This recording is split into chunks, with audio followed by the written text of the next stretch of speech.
We ready to go? Ready to roll? That's what my kid says. Ready to roll. All right, what do I have to do to this, Heather? Just slide it up and it should go right. I know, I did, I slid it up. It turned off, it's off. I think it timed out, but this is blank. Sorry. Is that good? Okay. All right, wonderful. Thank you. And now Microsoft has introduced us tonight.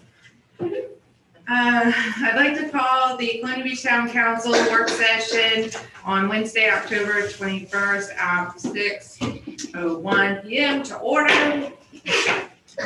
On our roll call of members, all members are present with the exception of Mr. Allison, who had a work conflict. He's in Portsmouth, Virginia right now. He's going to be tuning in via YouTube on his drive back, but he did send comments and his own liaison report to report back in.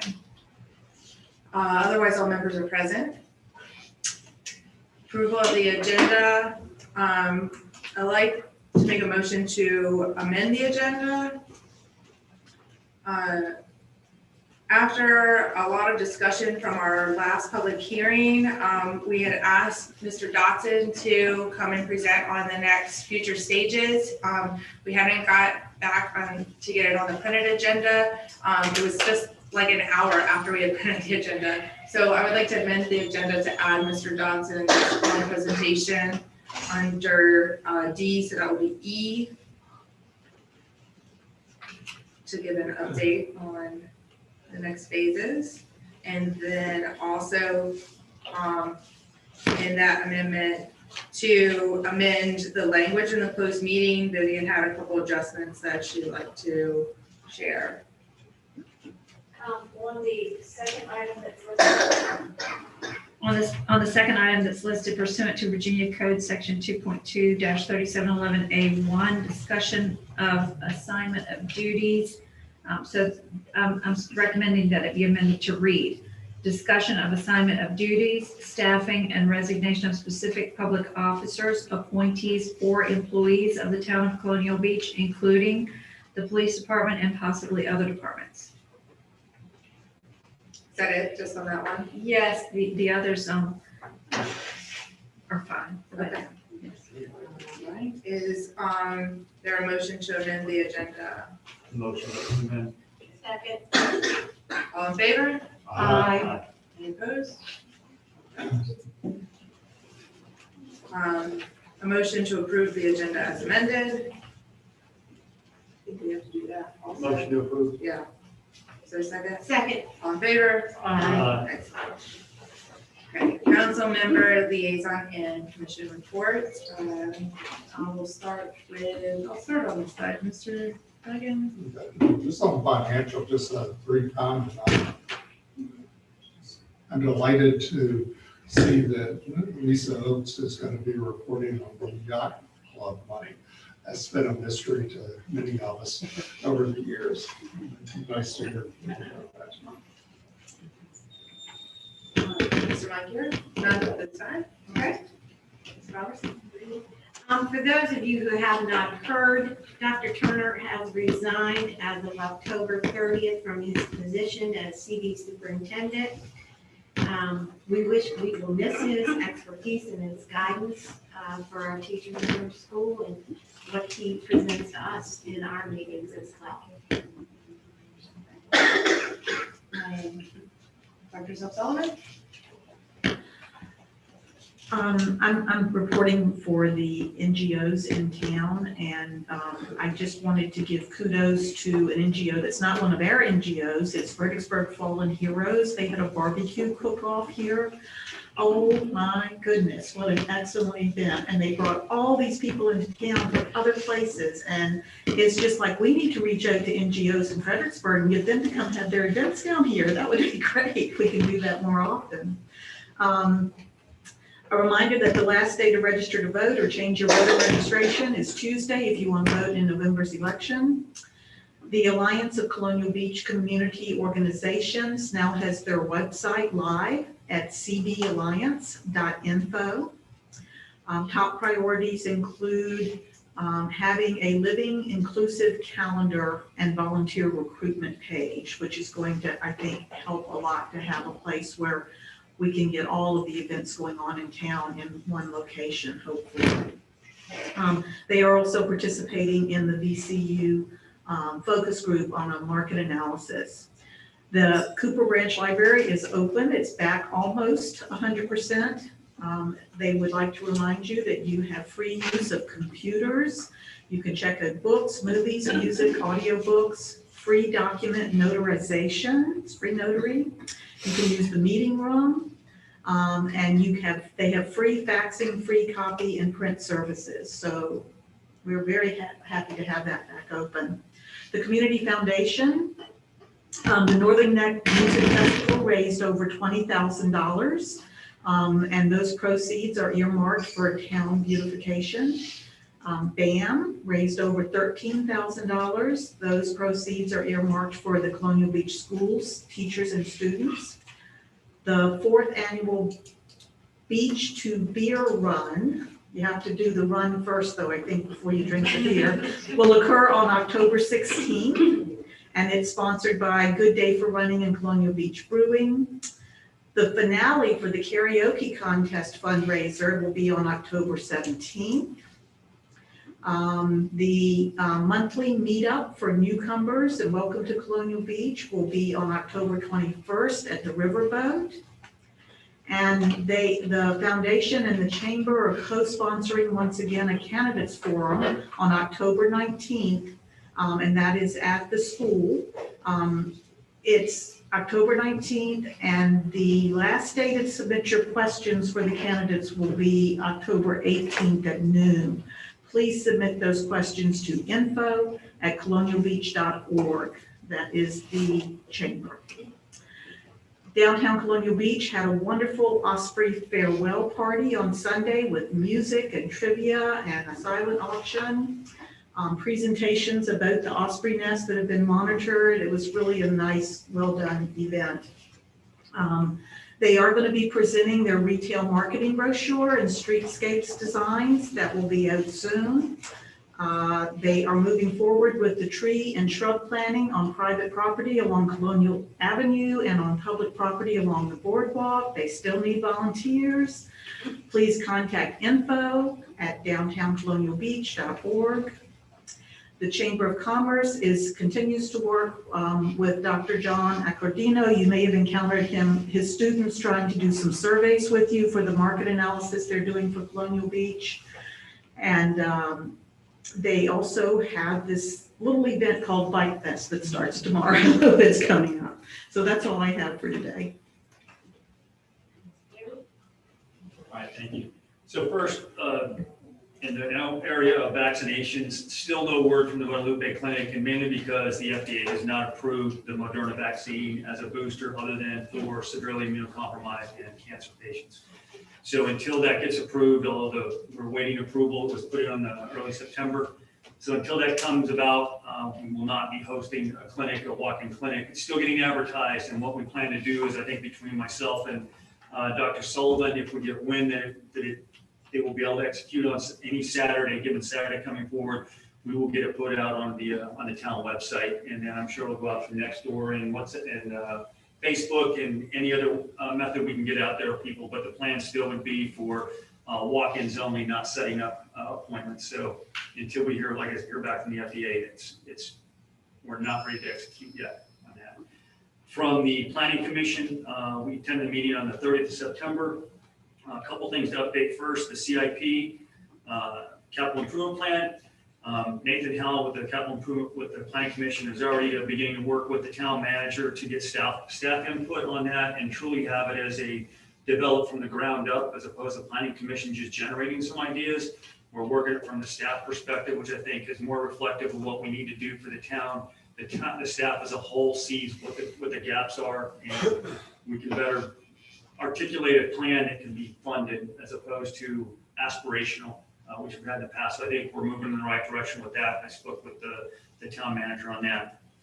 The goal is to have a public hearing for the planning commission on 16 December, their meeting. And that public hearing would be to finalize it, to then send it forward to the council. So that's their timeline, to be able to get it to us before January, and stay in line with that. The next item on the agenda that the planning commission discussed is the formation of a housing committee. And Vicki Luna and crew are going to, I think they have a meeting scheduled with you, Ms. Mayor, on the 15th of October to discuss this. The idea is discussing workforce housing availability, not low income, but workforce housing. They want to include both the redevelopment and housing authority folks, as well as the EDC, to be members of this subcommittee. So we'll begin to take volunteers for that. And Vicki, if I'm wrong, correctly, but they should come to see you if they want to become a member of that committee. Yes, that would be fine. We Awesome. encourage that. I brought this back for you, Vicki. It's the Virginia Housing Grants Pamphlet. Awesome, thank you. I also give it to the housing. And then the last update is from the Resiliency Committee. In November, instead of a planning commission meeting, we're going to host here a community rating system, CRS workshop. So the Northern Neck Planning District will also be facilitating it. It'll be Friday, November 12th from 10 to 3.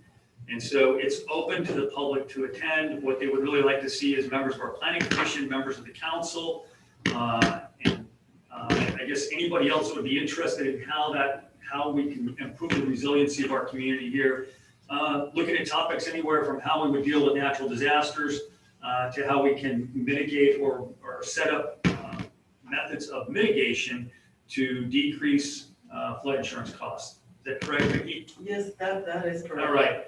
So those are the big items from the Planning Commission. Also, they're continuing work on the language of short-term rentals that we've asked them to do. They've not got anything first in draft yet, but that is in the works with Mr. L taking the lead on that. Okay. That's all I have. Okay, first I'm going to read Mr. Allison's report from Parks and Rec Commission meeting last night. Mr. Christensen, Cody Christensen, provided an official letter of resignation, and there are 2 applications for the replacement. There was a vacancy for Mr. Kennedy as well, and so they're waiting on the Parks and Rec Commission recommendation, and then that will have to come through council for finally filling those seats. Currently working on drafting a MOU document, and the Parks and Rec Commission, I guess, voted in favor of supporting a park on the north side, and is working with the town manager and Parks and Rec director on developing surveys and public inputs on potential options for the area. He hopes our meeting goes well, and like I said, he will be tuning in on his drive home from Portsmouth. Oh, and the Popeye Golf grand opening is happening Friday at 11 a.m. Bike Fest, reception for the Wounded Warriors ride that's happening from Quantico is at 1. So that'll be a busy day. Just to update you on some other things that have been going on, I've met with the director of Stratford Hall. She is fairly new to Stratford Hall and extremely engaging, and she is looking for ways for Stratford Hall to partner in the area, including more tourism, but also historic value along with Colonial Beach. I met with the director of BAR, who is also on the executive committee for Go Virginia. I attended the Monroe's Birthplace along with Mr. Von Cure and several others that the opening of the house, which was just an amazing reception, and I was so glad to be a part of that.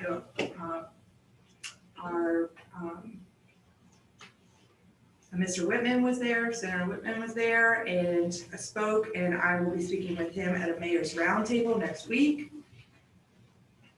I'd like to give a shout out to our Public Works Department, particularly Mr. David Knapp. I had a citizen come up to me a couple weeks ago, and I meant to do this at the last meeting. And I'm just glad to be able to say this whole story now.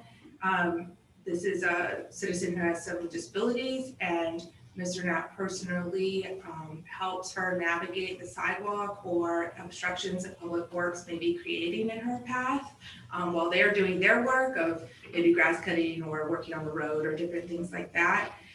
The citizen was extremely grateful of the impact on her life that little gesture does. He's also carried that forward with other Public Works employees. I know it is not just him that does this, but also other Public Works staff. And, but through that leadership and example has really, just really made an impact. And sometimes I think those small things that our staff does that go out of the way for somebody don't always get recognized. And so I just would like to recognize him for that. I attended VML, as probably most of you know. I brought back a lot of information, a lot of stuff, including a handbook for Virginia's mayors and council members, a little bit of light reading. So I have a handbook for everybody on council if you'd like one. And I tried to bring back a couple extras too. And so that was full of great information. Obviously, they have a legislative agenda, which consists of a lot of topics. I'm not going to go through all of them, but it's everything from education to supporting our police departments to broadband, collective bargaining, economic development, marijuana, FOIA stuff, land use, a little bit of everything. So I was pretty comprehensive. It was great to meet with all the mayors of other localities. Small towns in Virginia were extremely well represented. And so there was a lot of collaboration between Colonial Beach and other towns in the state. There were presentations from infrastructure that I brought back a lot of information on. Obviously, housing. I don't think that I think everybody is aware that workforce and affordable housing is needed across the state. There's a lot of funding towards those things right now. So that was important to bring those things back. Also, they talked about, leadership qualities, but environmental things, Versa, all kinds of different things that were shared. So anyway, there'll be a lot of dissemination of that information to staff and others, other council members coming back from that. Next up is to thank Bruce for his service, Chief. The Chief, I appreciate your service. He has formally submitted his letter of resignation with us, his second retirement, career retirement or something. The Chief and I are it's just been a pleasure working with you through this time. He's staying with us through transition. This is not a jump and go situation. And I know you're looking forward to getting your free time back in your life from working full time, but we appreciate the time that you're spending with us, the leadership that you have here, and your collaboration with finding a new way forward with us and continuing the police department's growth, because it's really had an evolution over the last couple of years. I think it's headed in the right direction. With that, I would like to wish everybody a safe and clean and fun Fight Fest. So let's hope we have a really good weekend this weekend. No trash. Please put your trash in the trash can, please. Hello. Oh, that's me. Yeah. Hold on.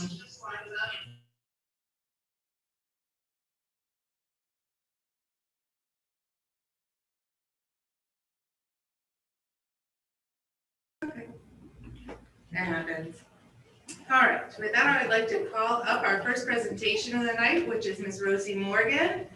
I appreciate you coming and to talk to us about your sidewalk fundraising.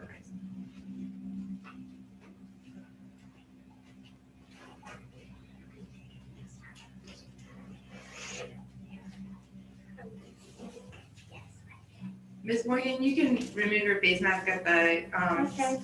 speaker so that we can hear you better. Okay.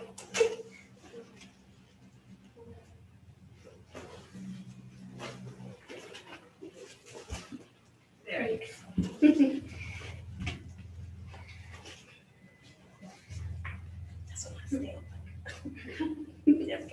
Okay. Hello everyone, my name is Rosie and I'm also a Girl Scout Junior and I'm helping the sidewalks in our town. We also are working with Flower Power fundraising, and if you buy fall bulbs from them, then the money from the fall bulbs will go to the sidewalks. And the reason they are called fall bulbs is because you plant in the fall and they bloom in the spring. Our first goal is to fix the sidewalks in front of this building.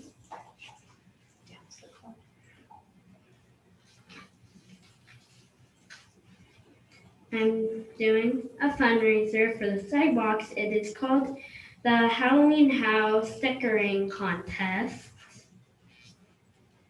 And we are looking for 2 judges, and we would appreciate if you gave us some money to help the sidewalks. And I'm now going to tell you the stuff on that board.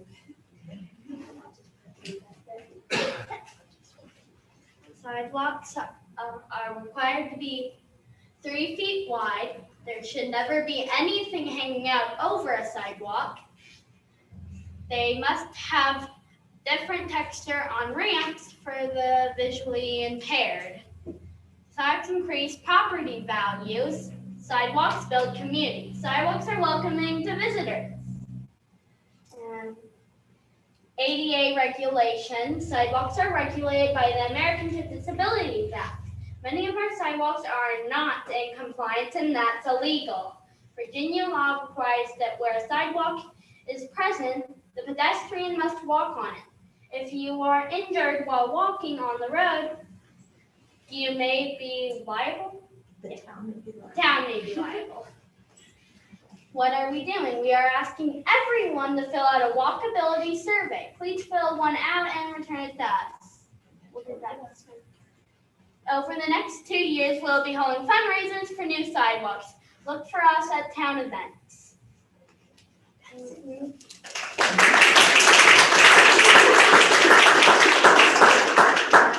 Does anyone have any questions? Ask if anyone has any questions. Does anyone have any questions? No, I would like to thank you for your presentation. Miss Rosie came to meet with me a couple weeks ago about her sidewalk project, and I was particularly inspired by her story of why this is important, specifically for disabled people in our town, but also because I'm very familiar with the area in which she wants to focus her sidewalk project on first. And there are Dominion poles in the middle of the sidewalk there.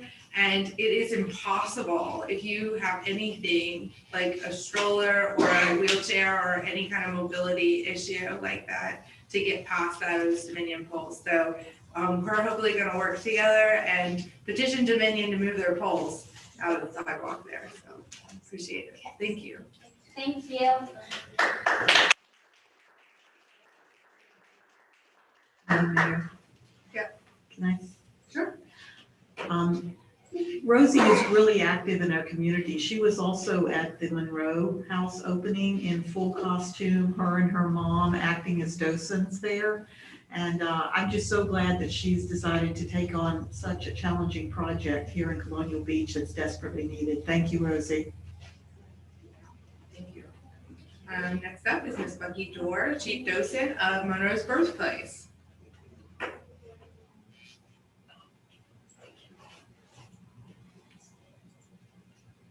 Thank you for inviting me to speak with you tonight. I have been chief docent out there for several years now, and I can tell you that it's really a wonderful, it's just a wonderful thing to see the positive reinforcement that we're getting from the town of Colonial Beach and the administration here. I know that if Robin gets behind something, it's going to happen. So thank you, Robin. She's been a very strong proponent of the work that we're trying to do out there at the birthplace. And so we're just, I'm going to give you a brief overview, and I'm not sure exactly what you want to know. I'll be able to answer most of your questions. And as I tell the people when I'm doing the docent, ask your question, I will answer it. If I don't know the answer, I'll make up something that sounds plausible. So just bear with me, and I will share with you some of the things that I am so very passionate about. Just by way of a little bit of background on what the James Monroe birthplace is and where it is, because I don't know how many of you have actually visited the site or have been there recently. I know Robin's been there. Tom Moncure is a marvelous proponent, and he has really helped us out a lot. Dr. Karen has been there. Some of the rest of you, I don't know, you may have been there. We've had over the last, this season, the 21 season, we've had over 1,000 visitors over the course of the 12 weeks that we were open. That's a pretty good turnout. Let's see, we exist on donations, and I'm thinking in the donation box, we had over $800 that came in just as donations. Now, we are allowed by the foundation to use the money that comes in the donation box to pay for the expenses of the center. And so when we had our grand opening celebration last Saturday, we used that money to pay for the food that we prepared. And, there are other expenses involved with just operations. So we try to be self-sufficient, and we are very careful with the way that we use our money, because people give it and they're very generous, and we're just wonderfully pleased with all of that. Now, among the over 1,000 visitors that we had, I am so impressed by the number of foreign countries that were represented. We had, if I can name them all, we had Ireland, France, Brazil, the Dominican Republic, Mexico, and just recently, last weekend, a family from Russia visiting James Monroe Park, just coming to see America and visit relatives in the area. I mean, Russia, for goodness sake, blew my mind. I think my favorite visitors were the family from the Dominican Republic that came in as, there were 4 of them, a young family, a boy and a girl, I think somewhere between the ages of 8 and 10, newly minted American citizens, had just got their citizenship papers, probably within the last couple of months at the time they had come to visit, and they were there because they were making it their business to visit historic sites, just to find out about America. I was really blown away by that. There is a book that I sell in my visitor center, and this is called The Birthplace of the Nation, A Story Worth Telling. Now, this was written by Carl Flemmer, who is the founder of the Ingleside Winery. Now, he has passed away, but before he passed away, he signed a copy of this book for me. Now, Westmoreland County is indeed the birthplace of the nation, because pretty much everything that made America what it is today started in Westmoreland County with the Leedstown resolutions that was signed down at Leedstown, and they are the precursor of our Constitution. The first 5 presidents, I mean, all of them were Virginians. 3 of those 5 were born right here in Westmoreland County. And we are so very fortunate to have the unique position of having a presidential birthplace right on our doorstep. Not only, I hesitate to say any president, we have a founding father. James Monroe was the last of the founding fathers, and he was born right here. When we started the project of trying to build a house, it started in 2016 with just the excavation. So that year when we had the Monroe celebration, birthday celebration in April, they had just dug the hole. And so many of the speakers were getting up and saying, "We've got a hole, we've got a hole."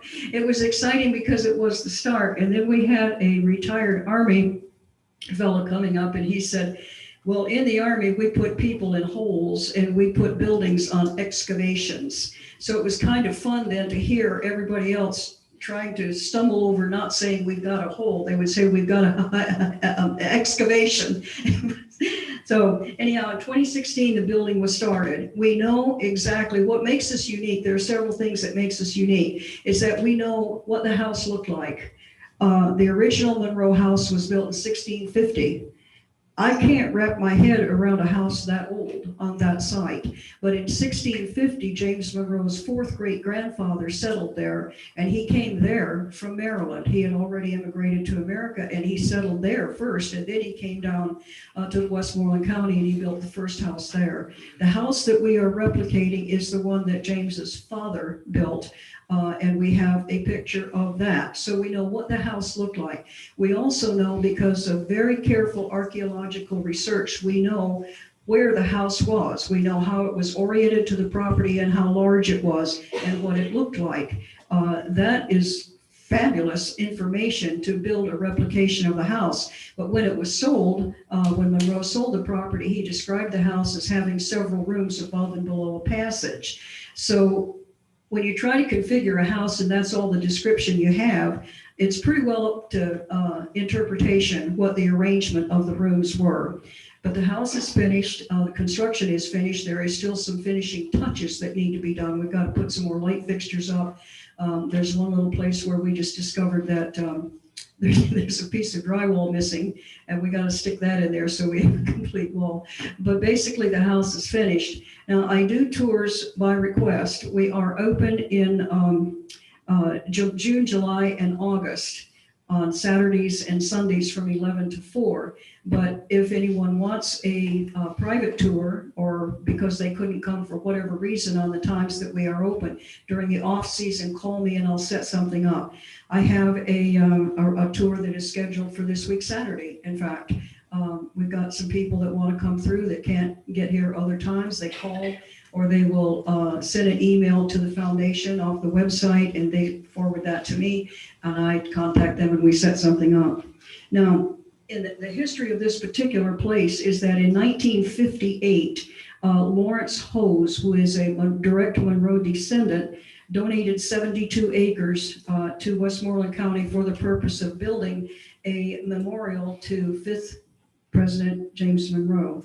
And the James Monroe Foundation leases a portion of that 72 acres. The park that we have is always open. Nearly every time I go out there, there's somebody in the park. They come out to walk their dogs, they come out to picnic, they come out just to walk. The trails, we have a perimeter trail that goes all the way around the property, and then we have that timeline, which is so very significant. So this is the largest public park in the county, and you don't have to maintain it because it belongs to the county. So I'm really, really pleased that we are able to have the town doing as much as it does now to promote the park. And we've got the trolley that's been coming. That's wonderful. It's a good community relationship coming back and forth. And I will just say on this point while I'm here is that I noticed on your agenda that one of the things you're going to be discussing is a water route.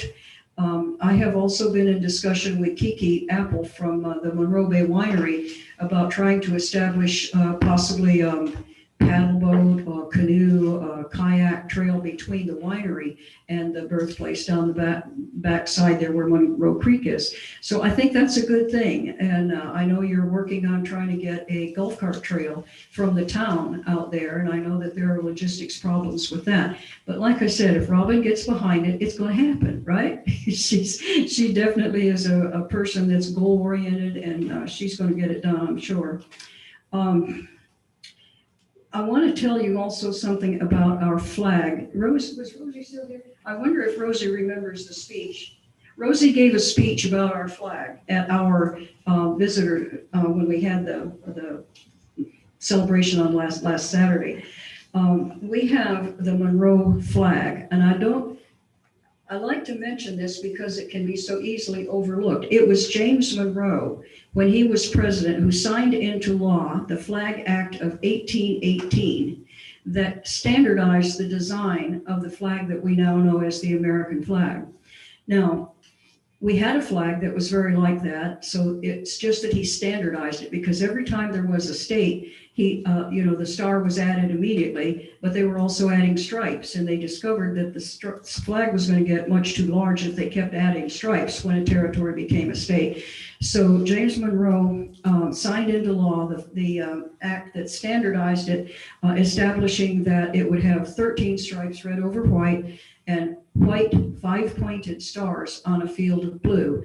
I'm not sure why it was so specified there. Maybe the stars were taking different shapes or whatever. But so our flag then that flies on our flagpole at the front of the entrance to the Monroe birthplace has 20 stars, because at the time there were 20 states that had 20 territories that had become states. Now, the Flag Act also said that a star would be added on July 4th of the year following a territory becoming a state. And so our flag has 20 stars, and it was donated by the DAR chapter that I'm a member of last August the 30th. So we are really, really proud of that. In the 2021 season, we had 5 active docents, 5 trained docents that have been with us for several years, and we had 2 brand new ones, and they're right back here, Rosie and Erica Morgan. So Rosie is one of the 2 youth recruits that we have. I am very happy to promote young people getting involved in our history. Rosie is 9, as she has told you, and our other youth docent is 12. And he's been with us now for 3 years, because he started when he was 9 also. And as I said, we had over 1,000 visitors that came in and signed the book. There were very likely many more than that, because there are people coming and going all the time, and not everybody signed the book. But this is just what I counted on our tally sheets, over 1,000. We had over 200 guests at the celebration on Saturday. That's a lot of people to park in there, but do you know, it was, by all accounts, a very wonderful event, well turned out, and we managed to do a really, really good presentation of our park and our responsibilities there. It was wonderful. The next event that we have planned out there is for the Monroe birthday coming up in April. So we've got about 6 months to put some more polish on the apple out there, and I'm not really sure what else we're going to accomplish, but having the house finished allows us to apply for more grants, for more money, so that we can do some more things. I've got a very long wish list, which I hope to present to their board and see what they're going to be able to do and what their priorities are. There will be some change in administration over the next few months, because some of you may remember Art Buswell, who was our town manager for a while. Very, very fine man. He's been the superintendent of the park for, ever since I've been on board, because he's the one that recruited me. He is in his 90s. I think he is probably close to 95 now. Very frail, and has decided, he called me the day after the celebration and he said, I am retiring. I don't know who will step up. There's no decision been made yet. There's been some names have been floated, but nothing has been decided. So if there is a change in leadership, there may be a change in priorities. I'm not sure how that's going to go. I just thought I'd let you know. So we're. Thank you very much, Bucky. I really appreciate that. I appreciate filling us in on all of the ongoings there at the first place. Well, thank you for inviting me. Does anyone have any questions? And did I cover everything you wanted to know? And a lot of stuff you didn't. So thank you very much.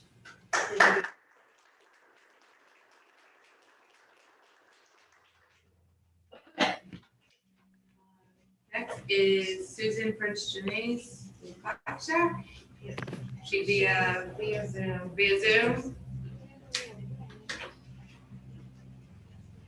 Hi, can you hear me? I hear her. Hold on, I'm gonna try to put you on the big screen and share screen.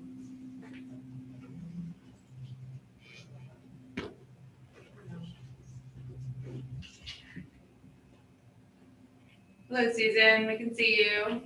Hi. First of all, I just want to say I'm sorry. I had every intention of being there this evening, and then I had something personal come up, and I just wasn't able to make it to the actual meeting, but I'm glad to be here in this manner virtually. So Heather, do you have the presentation itself? I'll go through very quickly, just in the interest of time. And so if anyone has any questions, please just, jump in and interrupt me. Can you see it or no? Susan, can you use your outdoor voice? Speak a little louder. I'm sorry. Rarely am I told I'm not being loud enough.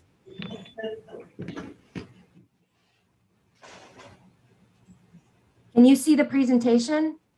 I'm getting it up. Okay. I think it's tiny on the side of the screen. Oh, there we go. Here we go. Okay, it's up. Okay, I can't see it, so I'll just, say like page 1, page 2. So you can go to the first page. And I just wanted to start off by, in case anyone didn't know who I am, I'm Susan French Denise. I'm the president of Flax Shack. We do marketing communications.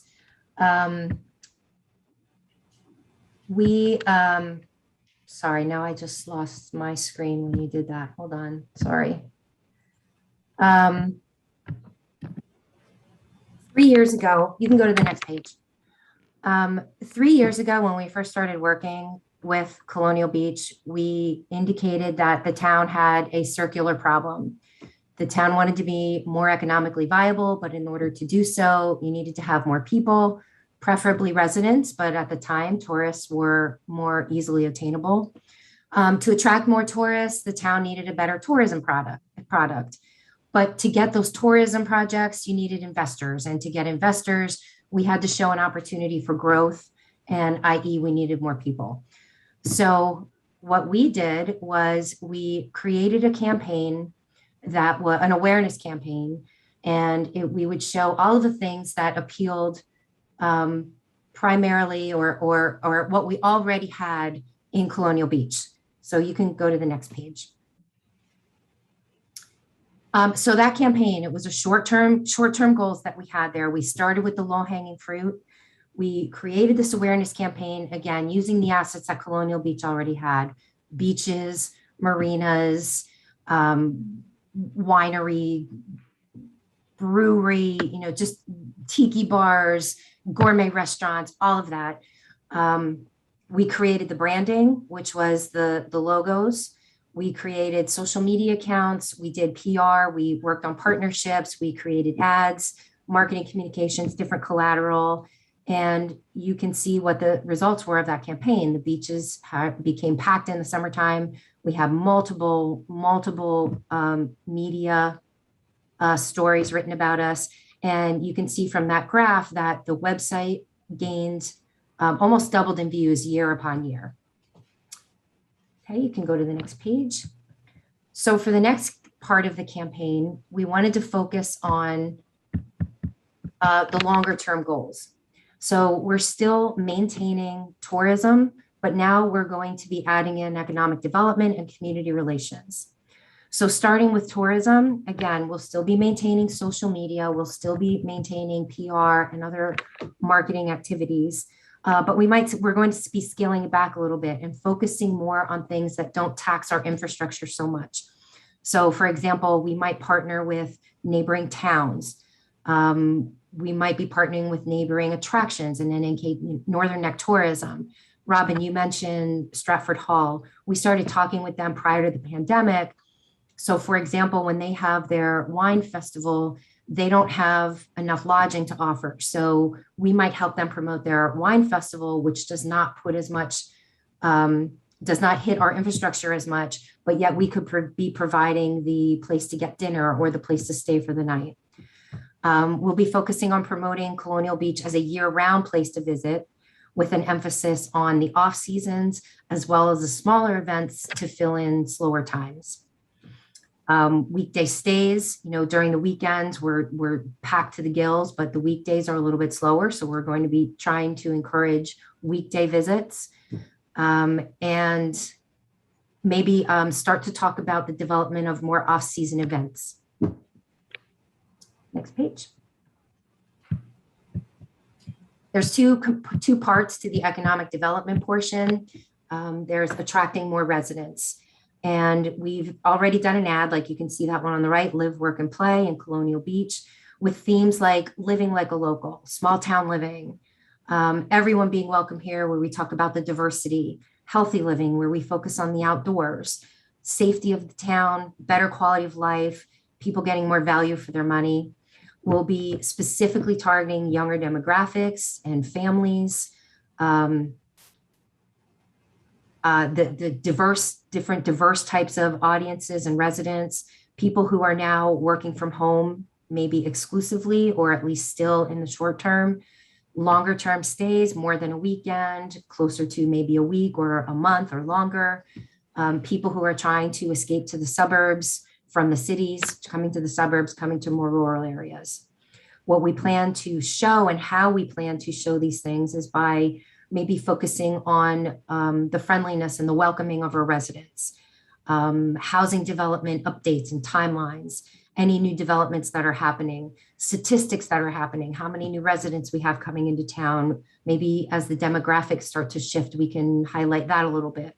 Updates from the schools, community events that also include things that are outside of the downtown. And again, those smaller events that we talked about, we might focus more on regional events, and then things that are attractive to, or things that are interesting to residents, like weather alerts, special messages from the town, things of that sort. Next page.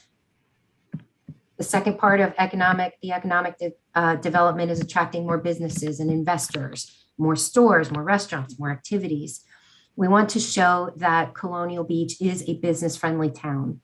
And in order to do that, we think it's important to partner with people who have that same objective, places like the Chamber of Commerce, downtown Colonial Beach, regional and state organizations. There are a number of economic development incentives that we feel can be publicized. We'll start to focus more on how easy it might be to get a business license or get a permit. And in that case, we'll be utilizing the town website more, which is currently in redevelopment, promoting the website more, having more user-friendly, viewer-friendly graphics, maybe different like PowerPoint presentation, things of that sort. We'd also like to highlight and profile our current business owners and maybe welcoming new business owners.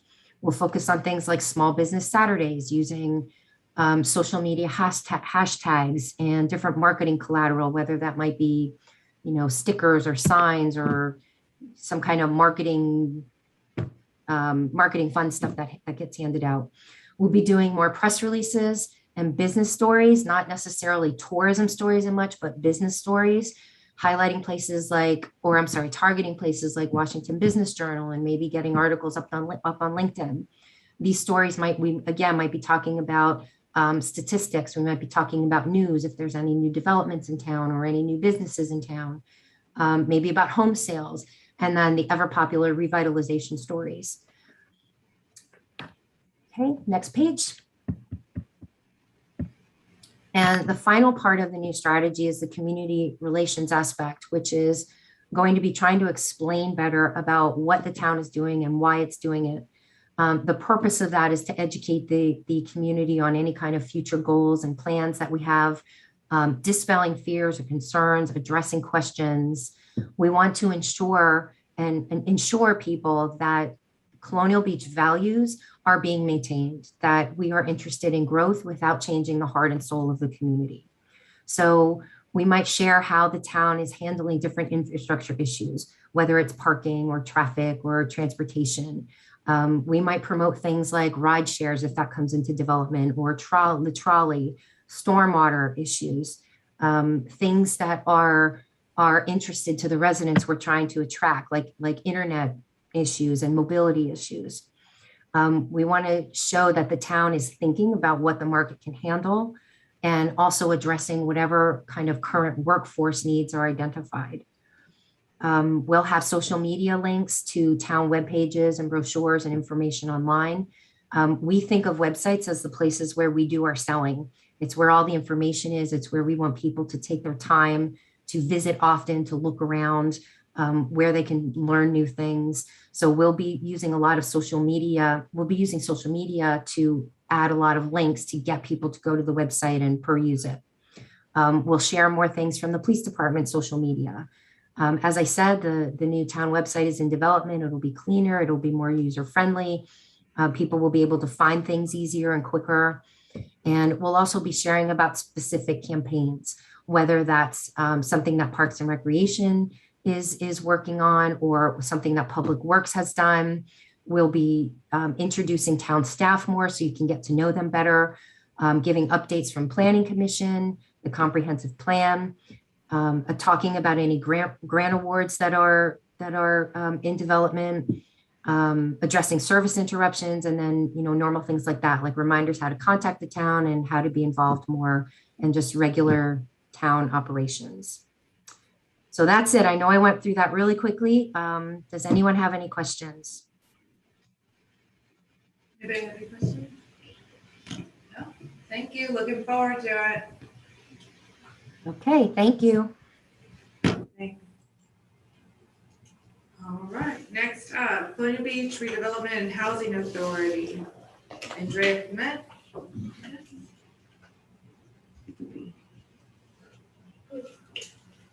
Good evening, everyone. First and foremost, on behalf of the CBRHA, I would like to thank the Colonial Beach Town Council and Town Government for allowing us to make this presentation to you tonight. Can you guys hear me? Am I loud enough? Okay. Let me introduce myself. My name is Andrea Clement, and I'm an officer on the board of the Colonial Beach Redevelopment and Housing Authority. Let's get started. We, the members of the Colonial Beach Redevelopment and Housing Authority, are here today to ask for direction from the Town Council. Shall we discontinue? Shall we continue attempting to award a very small amount of money to homeowners until our funds are depleted? Or shall we apply for grants, perhaps requiring a change in our goals and procedures? The Colonial Beach Redevelopment and Housing Authority was established in November 1977 and is apparently governed by Title VI, Chapter 1 of the Code of Virginia. Our information indicates at that time, the town of Colonial Beach, through the CBRHA, obtained the community development block grants to improve Jackson Street and Route 205. The grant was conditionally closed by the town in 1999, and the CBRHA was allotted the remaining funds. As of November 2002, the CBRHA had about $50,000 left from the earlier HUD grants and a small parcel of land that had been donated and that is still owned and leased. The CBRHA is an entity operating independently from the Colonial Beach Town Council. Virginia law provides that the Housing Authority be comprised of 5 to 9 members who are appointed by the Town Council, generally for a 4-year term. The CBRHA operates according to bylaws and since 2013 has been a minor home repair program that would provide financial assistance to help improve the living and housing conditions of qualified homeowners living in the town of Colonial Beach. Next one. At present, we have 5 authority members. According to our bylaws, members are appointed for a term of 4 years. It doesn't say by whom. We currently submit a questionnaire for appointment by the Town Council and then wait for a response. Okay, next one.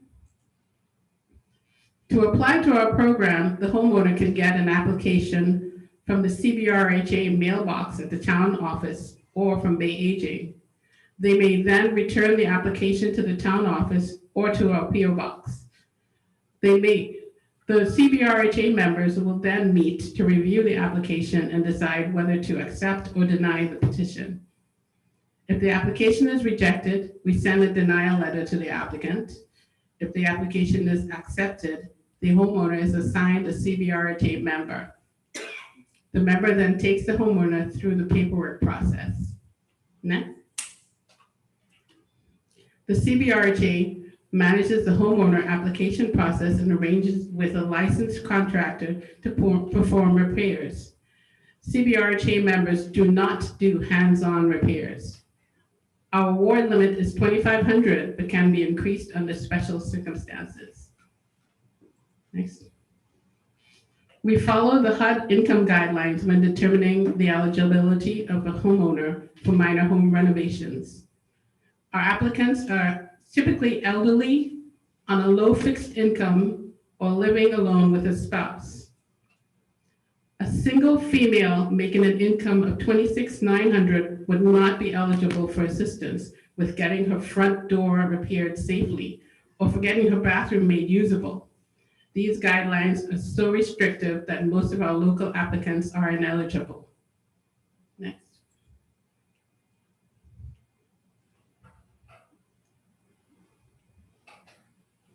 The CBRHA currently owns 4 separate parcels of land assessed in 2002 for $18,000 to $19,000.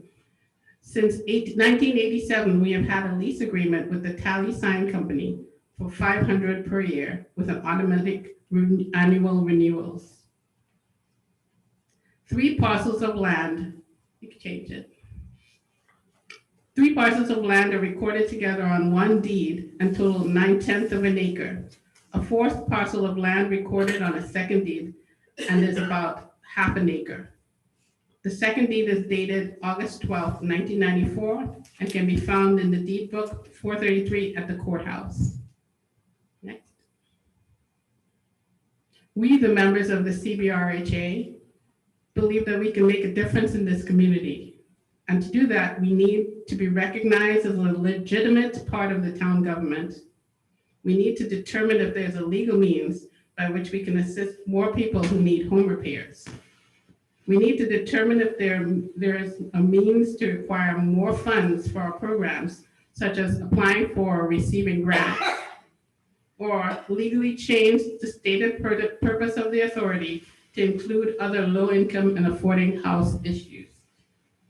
So in closing, we humbly ask for your assistance with mapping our future. And on behalf of the Colonial Beach Redevelopment and Housing Authority, we thank you for your time.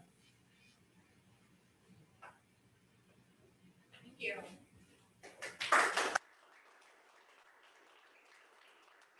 Any questions? No? What are the next steps? Do you need us to do something? Do you, We obviously need a refresh because this committee was started in 1977. We have paperwork that's spotty. We don't even have a lot of information about what we're supposed to do or where we're supposed to go from here. We have about $20,000 in the bank, and that won't help a lot of people. We generally spend $2,500 per person. That's not enough to fix the problems that people have. And what we'd like to do is to help our residents get up to code so the town can allow them to live safely and healthfully in this town. So. I think Mr. Gabriel. One quick question, Andrew. Thank you very much for the presentation. At the beginning, you started up front with one of the options is dissolve the housing authority. Right. Is that even an option by state statute? If they are the ones who said that we have to have this or that we can have this, I mean, is there something that says that we need to maintain it, or is it something that we can make that decision? I'm not saying that that's what I'd like to do. I think what you guys have done and looking through the records of the people that you've helped, it's all been beneficial. But I mean, I don't know if there's anything that says that we would be allowed to dissolve something that has been established by a higher authority than us. Mr. Monkey? I'm sorry, I have to interject a legal question on this. It's an occupational hazard. In looking at Title 36(4), it appears, number one, that there is a referendum required to create this authority. And then number two, that authority has to be established with the concurrence of the county development housing authority.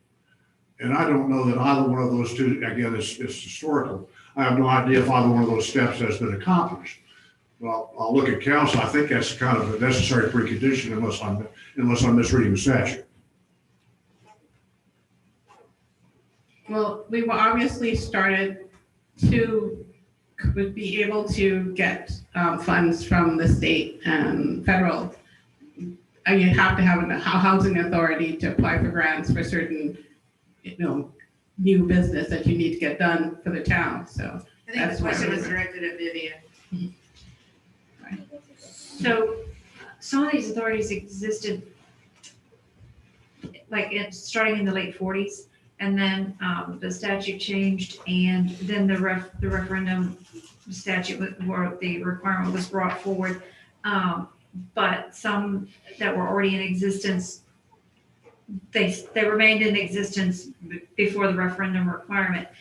It appears as though, and I like you, Mr. Moncur, do not have the history of this particular housing authority to know whether those statutory requirements were met. But if it was established in the 70s, then yes, a referendum would have been required. That begs the question, of course, then whether that was done.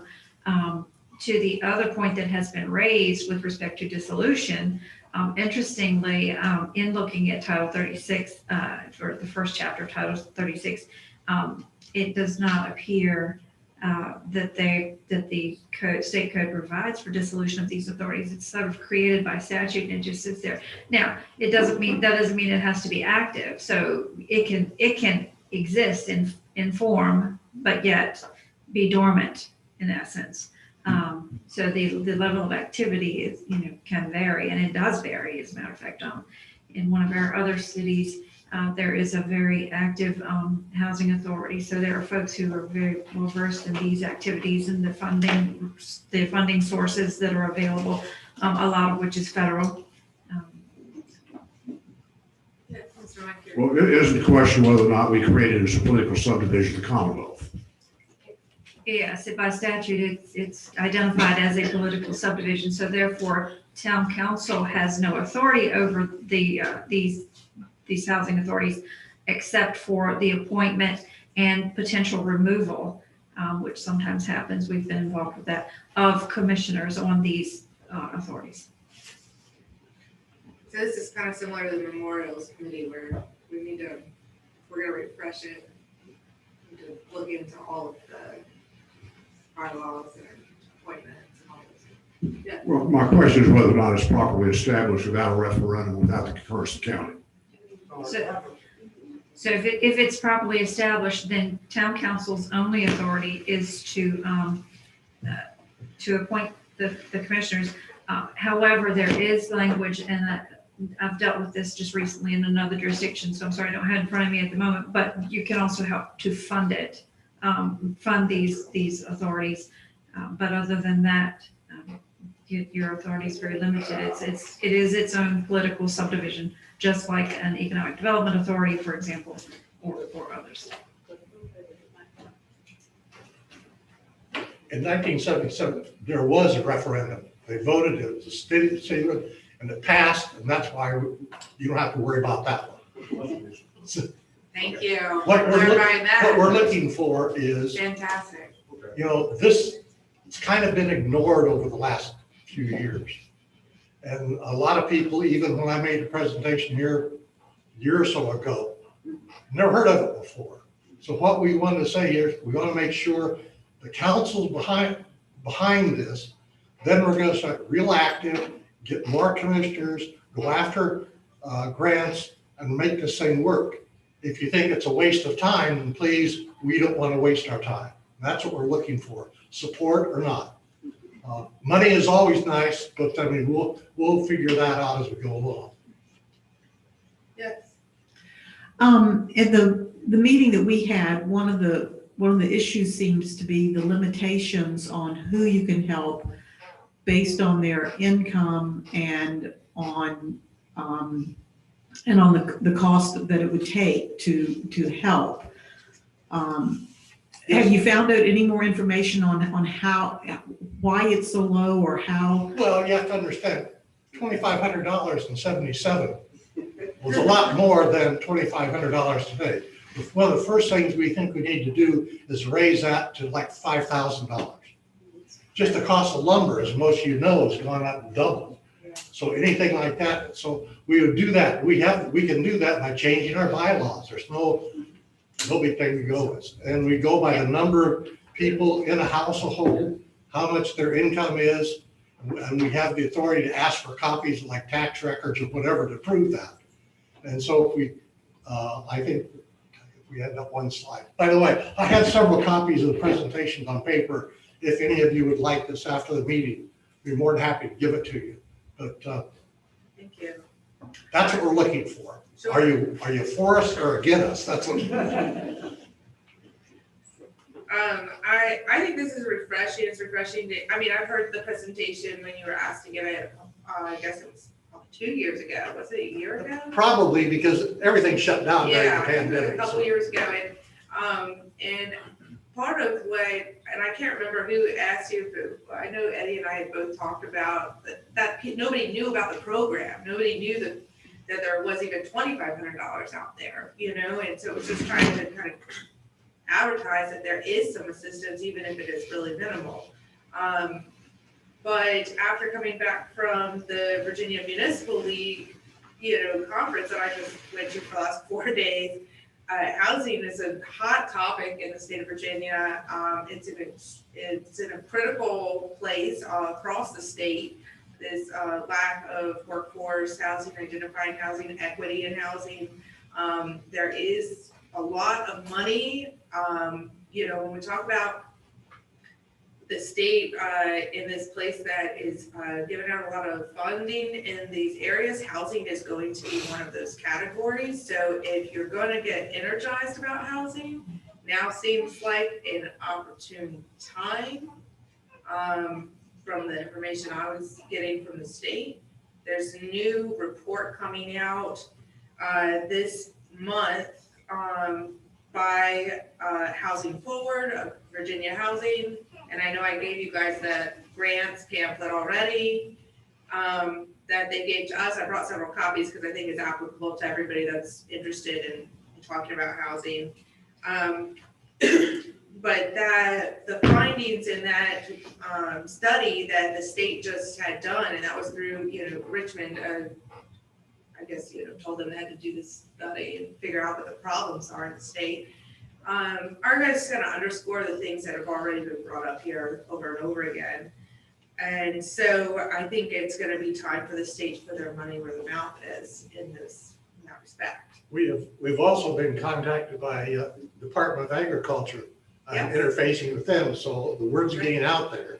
Yeah. But we just want to make sure this group is behind us. If it is, we're going to go. We need to get, I think, a couple more commissioners. We have just the bare minimum of 5. We need to get a couple more going. And I'm kind of excited about it if we can. Well, if you're excited, I'm excited. Anything else? I'm just going to talk out loud here because this is a work session. I would like to see if we do believe, and I do believe it's something that's worthwhile because of this that you talked about from the VML, that maybe start with the current bylaws you have. How would you redraft them to reflect what you want to do in terms of maybe increasing the dollar amounts? And then if there's someone within your housing authority that could do some research to find out how we maybe change the eligibility income levels.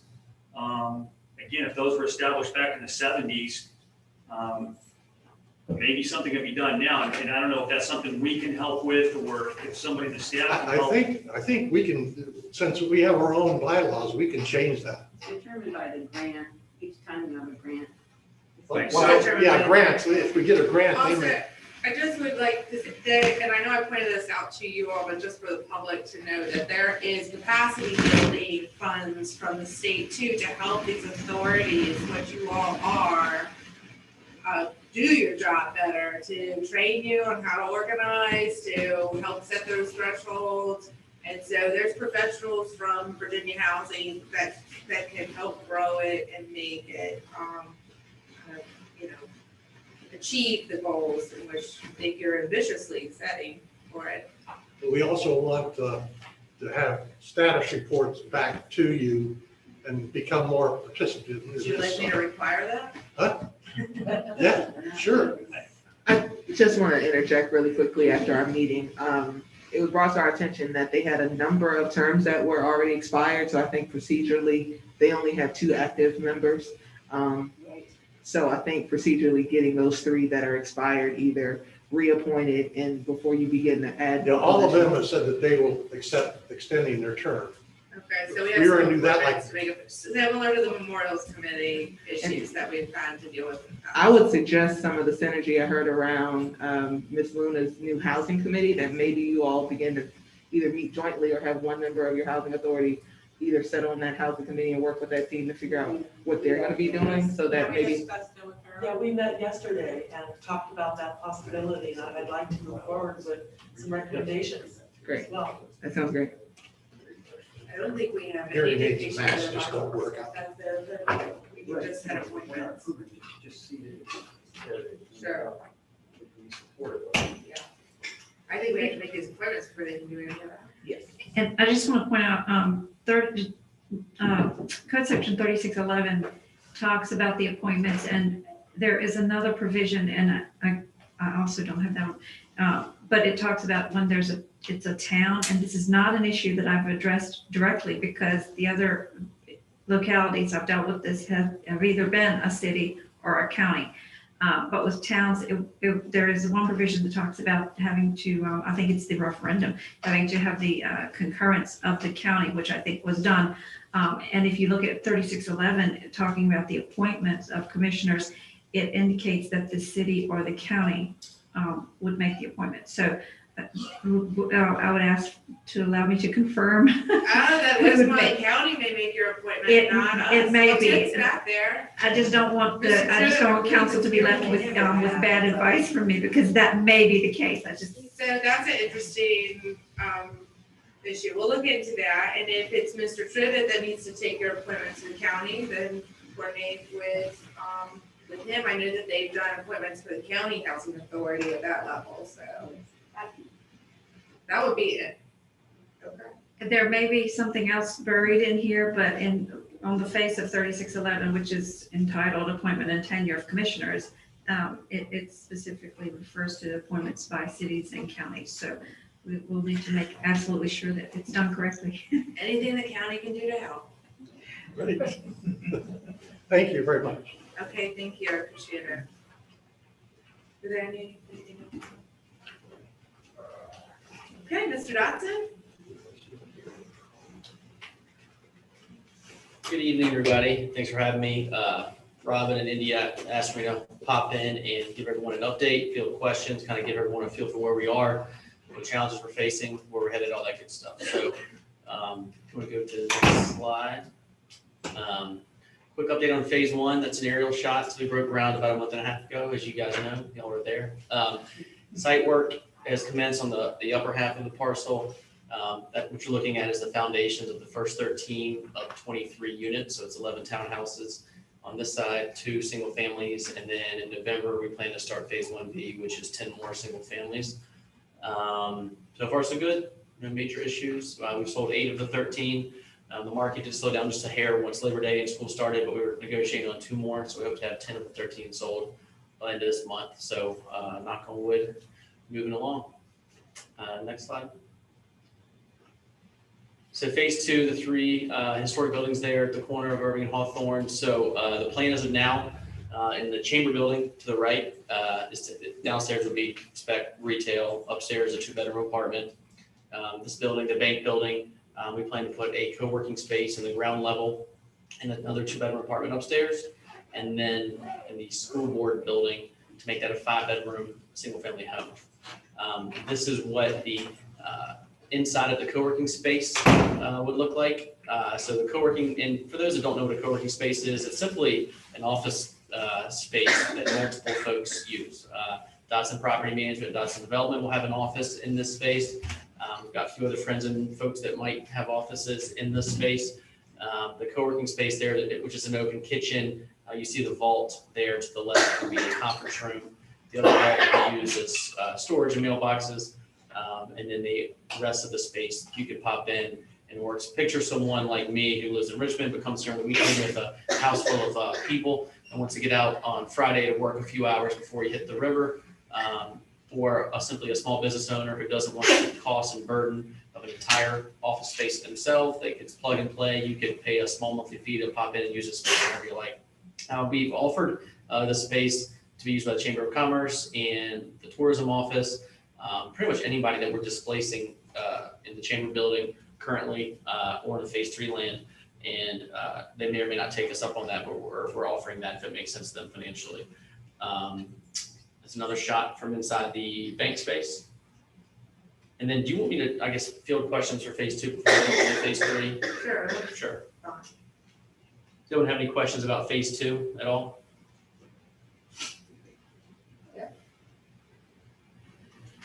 As you know, we got our historic designation from the state, and I think did we get the federal yet, or is that still on the calendar to get? Are those the only things that are kind of holding you up from getting started, or? Yeah, so that, I was just talking to Joyce. So for us, it's more about when you finish this project than from when you start it. So we're ready probably to start in November. And we'd finish it in 2022, so we'd be eligible for 2022 tax credits as opposed to this year. So yeah, so from what I know, all the signs are pointing yes on that. The concept for the school board building, Mhm. you call it a single family home, but that's not allowable use in the zoning. What did you want to explain that a little bit better? Sure. So I guess that we plan to use it as a short-term rental. So Airbnb type property. And that was not the original plan. What we have found is that there's a lot of people that want to open a business or run a business, whether it's office or retail. But when the time comes to say, hey, don't go and pay rent for 12 months, then people change their mind. And so we found in town it's very easy to sell a single family home or rent an apartment or rent a short-term rental. Very difficult to get a commercial tenant.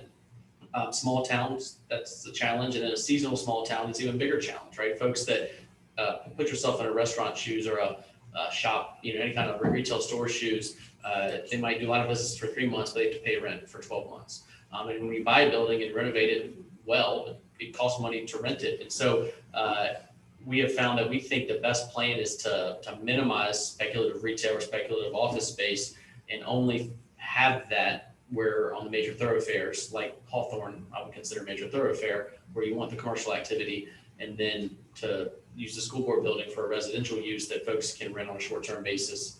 And walkability is amazing from that property to the beach, to the to the river, to downtown especially. So that's our intended use as of now. If you had a commercial tenant that was interested in that, would you change your mind on that? Yes. Are you considering any affordable workforce or the type of housing units in any of the other properties? We're not considering that in Phase 2 as of now. If someone had, I know you mentioned a grant program, which we're happy to look into if there's one that makes sense. We are looking at other properties in town that would be better suited for affordable workforce housing. But for premium land near downtown, if you're paying top dollar, renovating at top dollar, it's really hard to make it affordable use work unless there's some kind of subsidy like a grant. That's all the questions I have. Anybody else have any other questions? Cool. Okay, so moving on to Phase 3. So original plan here, the original picture you guys saw was a 36 condo building over top of retail. What you see now is different, way different, and there's reasons for that.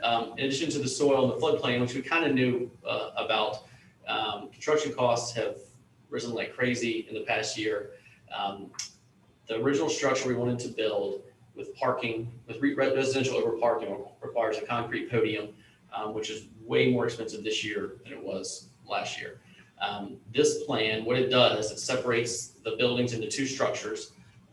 And allows parking to be uncovered, which just changes the type of construction, which greatly reduces cost and makes the project really, really close to doable. We're working through how to make that work. But this is the best plan we've come up with so far that can actually be built in today's world with construction costs where they are.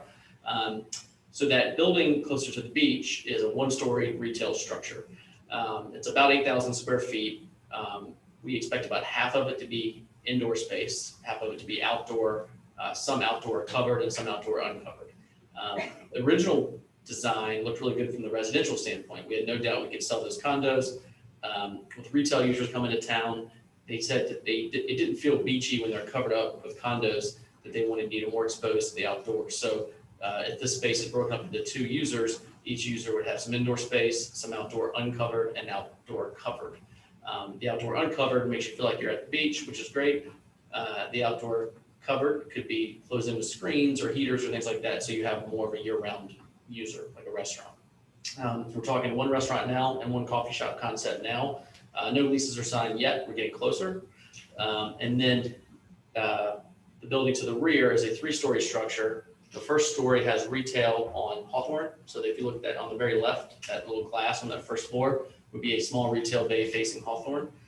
The rest of the first floor would be mostly storage units rented or owned by the condo owners. And then you have 18 2-bedroom condos above, all of them with river views. So there's nothing on the first floor being blocked. The second and third floor, you'll be able to see the river. And then if you go to the next picture, you can see another angle. And then if you go to the next one.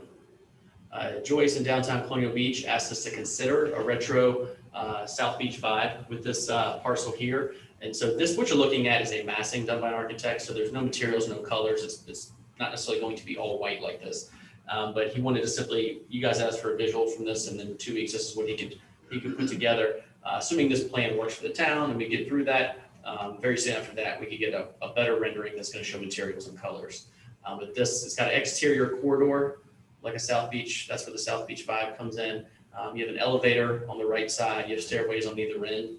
And then you have the exterior corridor, which is, and then every unit has a balcony facing the river.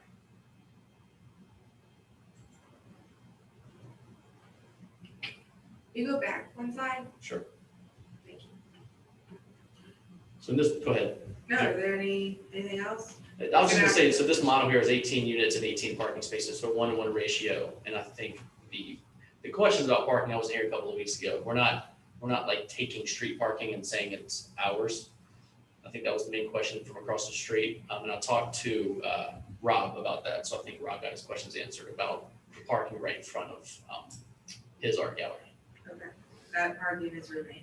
Yeah, it's street parking. Like, Yeah. yeah, I mean, we could park there, he could park there, anyone could park there. So it'd be, we're not like, it's not exclusively ours, I guess. I think that was his concern. As long as you talk. Is there, no questions here? I'm gonna look forward to some color on this thing, to be Me honest too. with you. Me too. However, I think that the step in massing of a 1-story interactive space along the boardwalk and then getting gradually bigger until you get to that giant condos that's already there, it's probably a really good thing for the context of that character of the downtown. So as an architect, you know, that's probably, I can see a lot of benefits to that. You know, when I think of South Beach, I think a lot of neon. So it's a little concerning to me, but I'm thinking maybe more Coney Island, Diner, Atlantic City, rustic, chic, retro, you know. But I could see that 1-story be, you know, pulling in that diner vibe, that 1950s, you know, and you get some cool signage on it and materials in it. And I think that it could really play into that era in which people adore about Colonial Beach. Sure. They adore that era of Colonial Beach. So anyway, that's just what I'm. Yeah, I think we're on the same page. I think knowing our architect, he won't do anything that's tacky, and he really cares about the aesthetic. And we'll go through, you know, assuming we get the plan approved, then we'll dig more into the materials and the coloring. And I think that we're happy to take input on that as well. But it'll look good. Look, I have an opportunity to give it, so I'm going to give it. Absolutely, we appreciate it. We do. A little brick veneer on the bottom of the rear piece might be good too, to pull in across the diagonal with their bank building, the bank building, not yours yet. You know, anyway, I just had to give guidance. Sure. Any other questions on this at this point? Okay, Well, thank you guys for having me. thanks Appreciate for it. coming and giving an update. I You all appreciate sound it. like an architect. You know, I can't take that away from who I am. Can't take it away. I'm sorry. Okay. Can I just take a 5-minute recess? I really have to use the restroom. I don't want to miss public comment. So if that's okay with everybody, can we just take a 5-minute recess, please?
For work session. Yes. I'm on. Okay. Reconvene the meeting at 7:36. And call up citizen input. If there's anybody who didn't sign up but would like to speak, raise your hand. I'll add you to the list. Nope. Okay, excellent. All right, first up is Ms. Lane.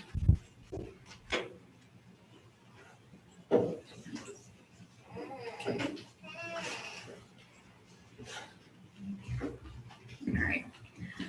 Maggie Lane, 102 Forest Avenue. I'm going to keep this short and sweet. I was looking over the agenda for this work session and found several things that I wanted to mention.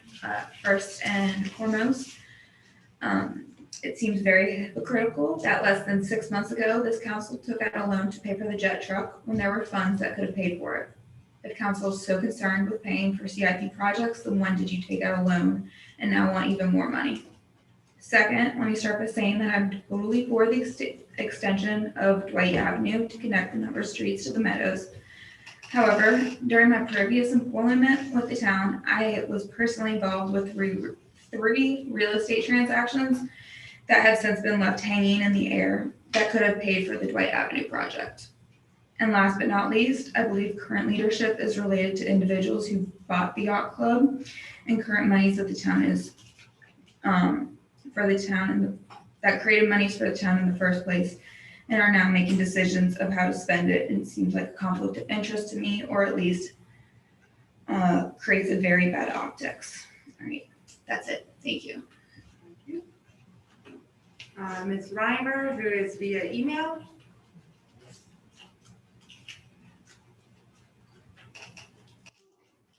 You have to time yourself. Okay. Joyce Reimer, 204 Bancroft Avenue, by email. This comment is from me as an individual, not downtown Colonial Beach, because the board has not had a chance to act upon a resolution on this issue. However, the damaging effects of vacant and abandoned buildings on a community have been emphasized in Virginia Main Street trainings on downtown revitalization. There are too many negative impacts to list them all here, but having received these trainings, I am very supportive of steps being taken to bring empty and vacant buildings back into use or replace them with something productive. Some communities have started raising property taxes on empty buildings, something I would suggest be explored. My only caveat would be that if the building is historic, every effort should be made to facilitate a historic renovation of the property, or if it is too deteriorated to save, to at least save its distinctive historic features. This was not done when the Fox building was demolished, which was quite unfortunate. Also, recognizing that property owners sometimes have trouble selling or leasing a building, I would recommend that a new economic development director and economic development organizations work with the owners to find productive uses for such buildings and potential buyers or renters. Sales and lease data on all such buildings should be made available to town government and be publicly available to facilitate such outcomes. In DCB's marketing efforts, we have found it very difficult to compile such information and would be very appreciative if the town government could manage to do so, along with an ongoing listing of all the properties for sale in the commercial core and historic district. This is Mr. Trivett?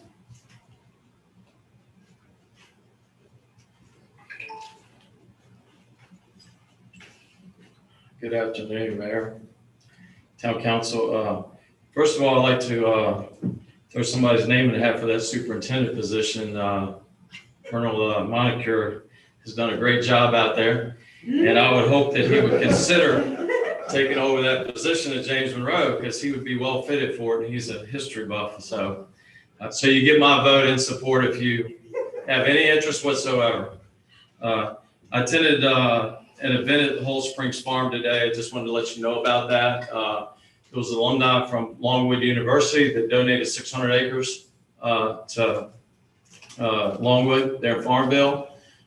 They dedicated the Gerald L. Belials Environmental Center today in his name, and it was just fantastic. They're going to build dorms there for the university. Students will get an opportunity to firsthand work around the Chesapeake Bay as well as the rivers and do what they can to help the environment. And it was a great event.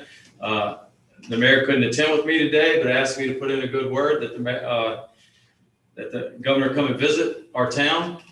And I did that, and I sent her a picture just to let her know that I was talking to the governor and talked to his aides. Said, I know you're busy and you're going to be gone in January, but if any way at all you can make it to Colonial Beach. We have some exciting things going on in our small town that we'd love to show you. So don't know that he'll make it. His question was, well, where's Richard Stewart at today?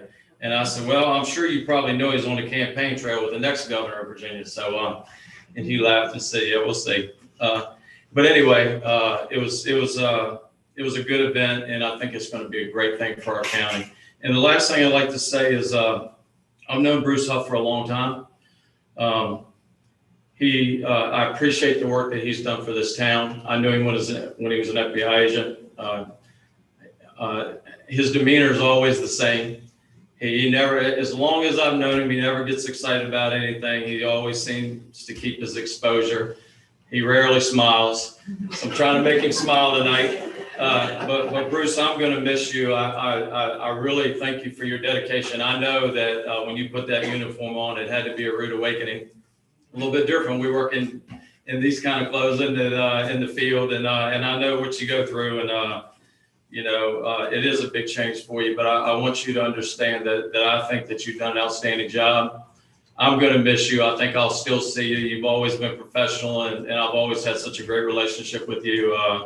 And I look forward to see what you do next in your retirement life, because I don't think you'll be retired. I think you'll be doing something else in law enforcement at the academy or somewhere. But thank you on behalf of the town and the townspeople for your service. Thank you very much. Any questions about anything tonight? I know I'm not on the agenda, but look forward to seeing you at the next council meeting. Thank you. Thank you. All right, with that, I will close citizen input.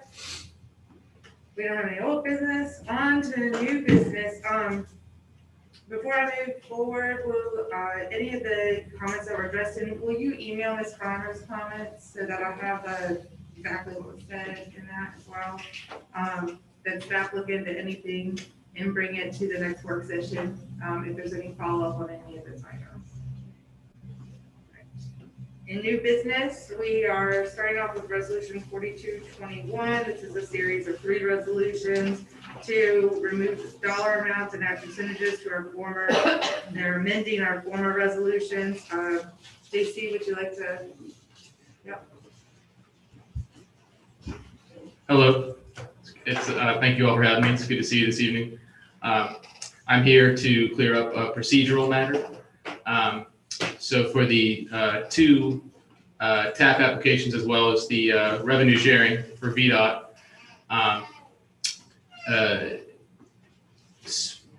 the resolutions we submitted with the application had, as you see, the dollar signs, the dollar amounts. And the reason we did that is because we found a model resolution provided by VDOT online that had the dollar amounts.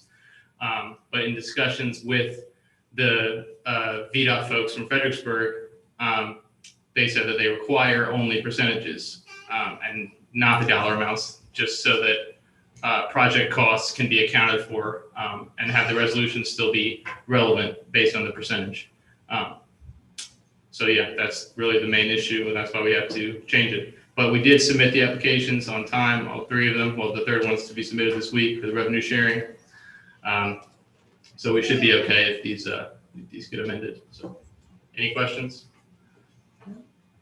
Any questions? Vivian, can I motion to amend all 3 resolutions at once, or do I have to do them all separately? You may make a motion to adopt all of them. You may make a block vote in essence. Okay, Yes. I'd like to make a motion to amend resolution 4221, 4321, 4421. As proposed. I'd like to call for a division on these Oh, resolutions. sure, okay. All right, so we'll do them separately then. All right, for resolution 4221, which one is which? So 4221 amends 38, which is the pier. Okay. historic excursion pier. 43 is Is the walk bike path. path. And then 44 is the Dwight. Okay. Okay, so for here, for resolution 4221, do I have a motion? So moved. For a second? Second. Okay, I'll do a roll call vote then. Discussion? Huh? Is there any discussion? Oh, sorry, is there any further discussion? No? Which one is this? This is the Pier. pier? This is the pier. Okay. Mr. Dugan? Mr. Renier? Aye. Aye. Aye. All right. Okay, next is 4321. Do I have a motion? So moved. For a second? Second. Okay, so there's discussion on this one. This is the path. You remember Monroe? Nope. Okay. All right, I'll go the same direction. Mr. Dugan? No. Okay. No. Aye. Aye. Aye.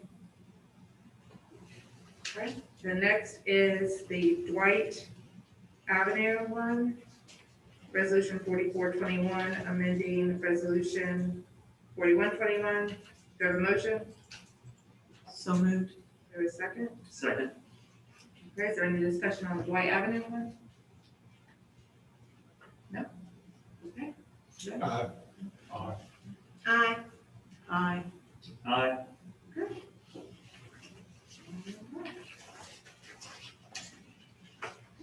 Thank you.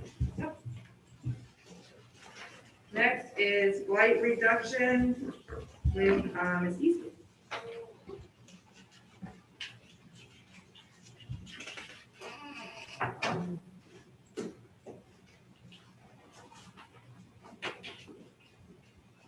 Kathleen Easton, Planning Director. I've been asked to put a presentation together on our code enforcement policies and procedures. We need discussions on blight reduction. Blight encompasses vacant lots, abandoned buildings, and houses in derelict or dangerous shape, as well as environmental contamination. Blighted property means any structure or improvement that endangers the public health, safety, or welfare because the structure or improvement upon the property is dilapidated, deteriorated, or violates minimum health and safety standards, or any structure or improvement previously designated as blight, pursuant to 3649 of the Code of Virginia. The issue is blighted properties located in town. Blighted properties decrease surrounding property values, erode the health of local housing markets, pose safety hazards, and reduce local tax revenue. Official action, section 7-40, enforcing agency designated town council of Colonial Beach ordains the zoning administrator's department to act as the enforcing agency for the enforcement of the Virginia Uniform Statewide Building Code, duly adopted by the Virginia Board of Housing and Community Development. Section 7-41, enforcement generally. The enforcement procedures shall be instituted by the code official when an unsafe condition is reported to the code official by the town manager. And section 743, administrative practices. The town manager, with advice from the code official, shall establish such practices and procedures or requirements as may be necessary for administration and enforcement of this article. Procedures are to be approved by the town council. And I just threw in some pictures. Thank God it doesn't look like that. Nothing in our town. Wow. Yeah. That's where you live, Bruce? It looks similar to, yeah, Okay. I guarantee it's in the city of Baltimore. Yeah. In the past year, we have addressed 148 code violations. Most were high weeds and grass. Other violations include junk vehicles, dilapidated structures, trash, and debris in yard. Fiscal impact: decreased surrounding property value, reduces local tax revenue. Blighted properties decrease surrounding property values. Staff recommends continuing current blight reduction strategies, but welcomes other feedback on reducing blight in town. Okay, do you have any questions for me? this is a work session, so I think we brought this up to have some discussion. Yes. Kathleen, how do you learn about blighted properties? Make sure you're using your mic. How do you learn about blighted properties?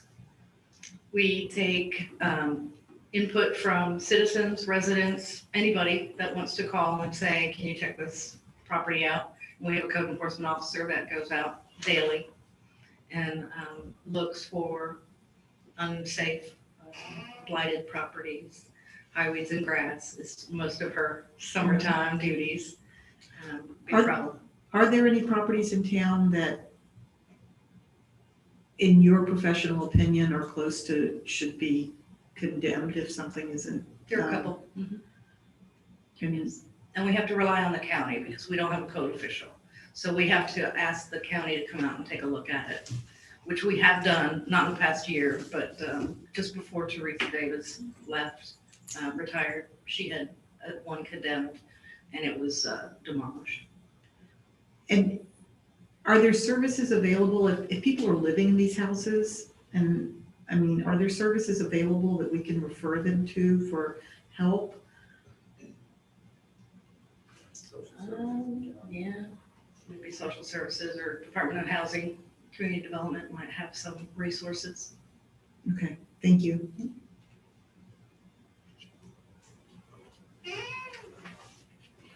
I think this was just requested to be on the agenda as a informative presentation. Is there, I mean, so that there was some understanding of what is blight, how does it work, how does it operate?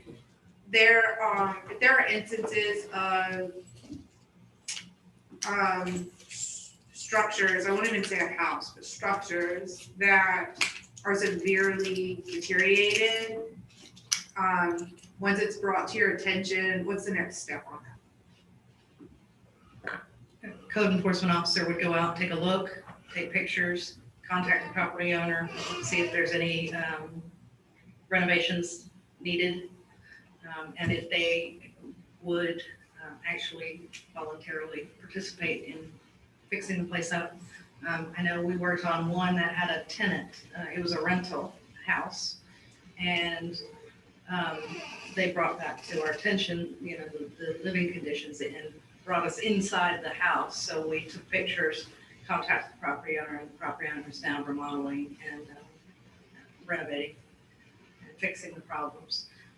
If they do not cooperate, then we would call the county and have the code official of the county come out and take a look as well to remedy.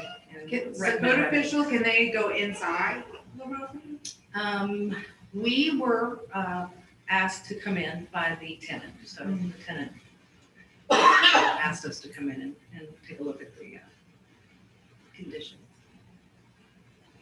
So either property owner or a tenant can allow us to come in. I don't know about, you know, once it gets past that, we probably have to take it to court. You have to take it to court. Yeah, there are other procedures, but yeah, just summarily, you cannot just go in. But you can go on the property to document it? Technically, no, the starting point is typically from the access from the street, and then, you know, you have to take other steps to go through it. Okay.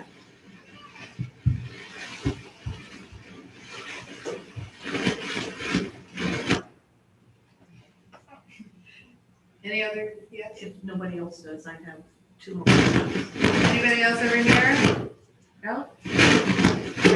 Do we have an ordinance that addresses vehicles parked on property? Is there a limit to the number of vehicles? And they have to be licensed, but if they have 15 cars that are titled and tagged parked in their front yard, is there any ordinance on that? Does it fall under this category?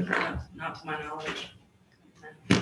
And if somebody, say, gets a new refrigerator and puts the old one outside on their front porch or in their front yard, how long can it sit there before it has to be moved? Not even an hour. Refrigerators are very dangerous. washing machine and. Yeah, well, still, it shouldn't be out there at all. Typically what happens with trash and debris or junk trash is they'll set it out for our garbage truck to pick up.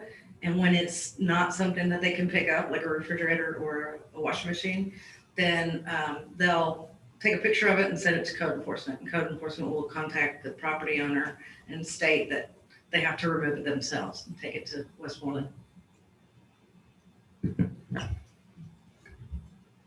Dr. Seth Sullivan, to your other question, you do have chapter 4 in your code that talks about more than 5 inoperable vehicles on a lot.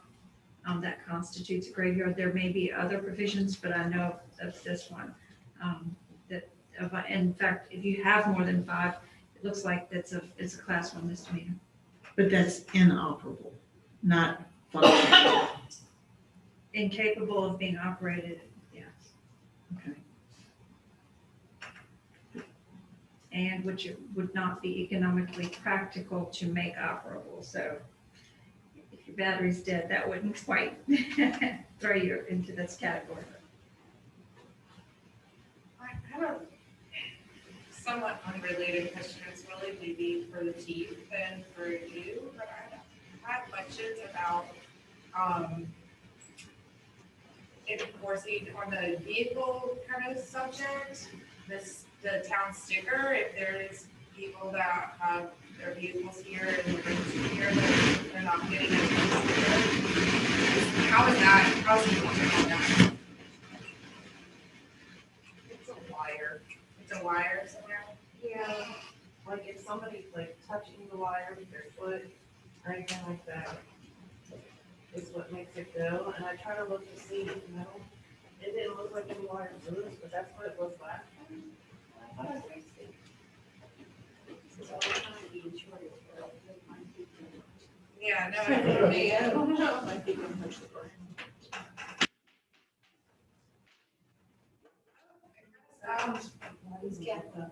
Okay. Sorry to put you on the spot, Chief, but can you help me understand that and our citizens understand the enforcement of the sticker? Go back to the house sticker. I'm not sure if I understand it. If there are people that are parked, live here year round and they're not purchasing and putting the town sticker on, how's enforcement of that? Right. So I know they used to make stops. There used to be a stop like once or twice in the spring, right around town sticker season, and you never wanted to get caught with your registration in town without your town sticker. Is that the way of enforcement of that? Yeah, COVID kind of changed. COVID changed that. A lot of that stuff. Yeah. I've asked Vivian to step in on this, but most jurisdictions I'm familiar with, Commissioner Revenue goes around and checks cars. Oh. Okay. And is that right, Vivian? Commissioner Revenue is the one that does that, goes, literally has, some guys hire somebody, go around and take pictures of license tags if they're parked there and dig them for local tax. Their authority, thank you. Their authority goes to going after the money.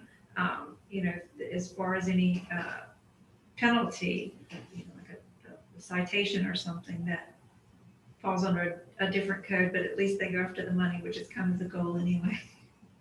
Yeah, I bring it up because I think several of the issues that are on our work session tonight are follow-up to citizen concerns that we've received via emails or in person or in the office.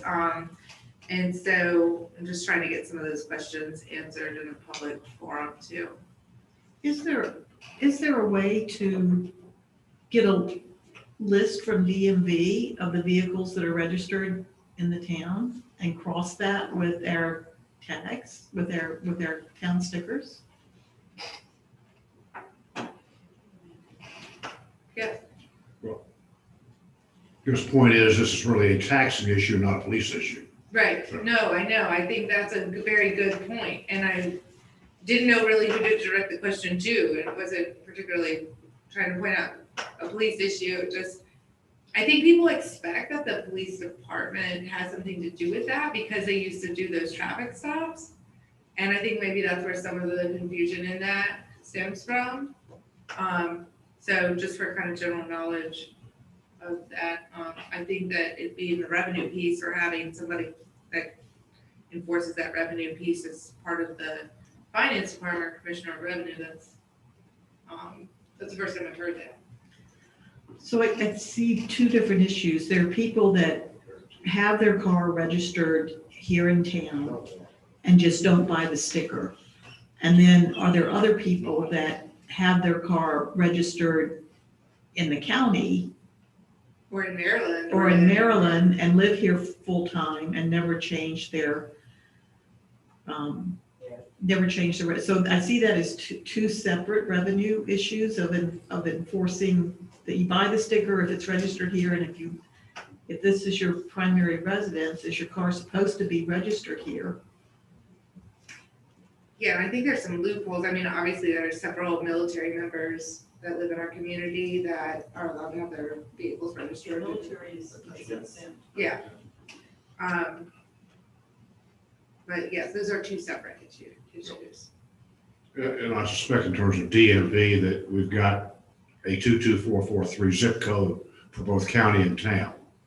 But you do have to say garage in the town of Colonial Beach. Well, you're supposed to. But getting those DMV records has been difficult. We cannot get the DMV records. What they have told us in the past is because we are not the taxing authority. That comes from the Commissioner of Revenue, who is a county function. Now, I'm pretty sure the county can get that information, but we cannot. No, it's a question that Tim just left. But we can follow up more on this with our discussions with the county. We'll follow up with the county.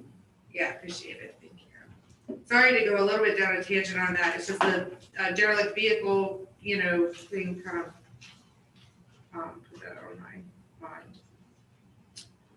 Okay, is there any further discussion on the white this time? Tree replacement discussion. And I know, Kathleen, I don't think you have a presentation for this one. Yeah, this was another citizen concern that we're trying to get addressed on the work session and bring up about tree replacement. We've had a couple instances, and I know Mr. Allison has helped deal with one. I know Mr. Avery has worked on a couple of these issues. I'm sure several of us have heard from these residents that have some concerns about the tree replacement schedule and how to comply with it when there are circumstances in which you have a large number of trees that need to be removed. And is it best to how is it possible to replant, for instance, 28 trees in your very tiny backyard? And so we're bringing it up in work session to have a discussion about that and to kind of look at, or maybe just reflecting it back to the planning commission on addressing some of these concerns. Share, the last planning commission, I didn't talk about it in my liaison update because it was just kind of mentioned in there, but they are going to systematically go through our current ordinances, and Kathleen, correct me if I'm wrong, what we discussed in the planning commission in the days, with a focus of the impacts of current ordinances on the environment. And I think this kind of falls into that category.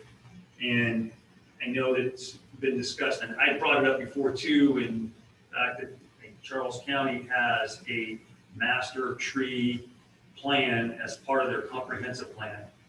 And they have to obviously be in compliance with Chesapeake Bay Act.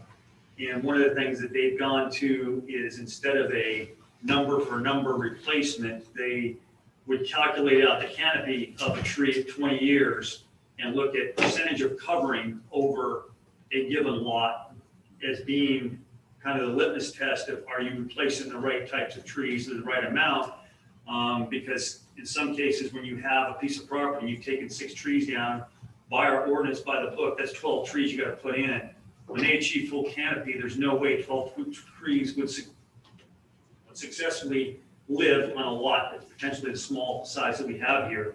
I think it'd be worthwhile looking at it just as an excursion to see how tree canopy coverage might be easier to enforce and might be more, it still maintains the intent of the foliage we have and keeping a green space, but it keeps us from this point we're getting to where somebody's taking out a number of trees and we're left and we're tying Kathleen up with, no, you've got to plant 18 trees now in a yard that nobody could conceivably survive that many trees.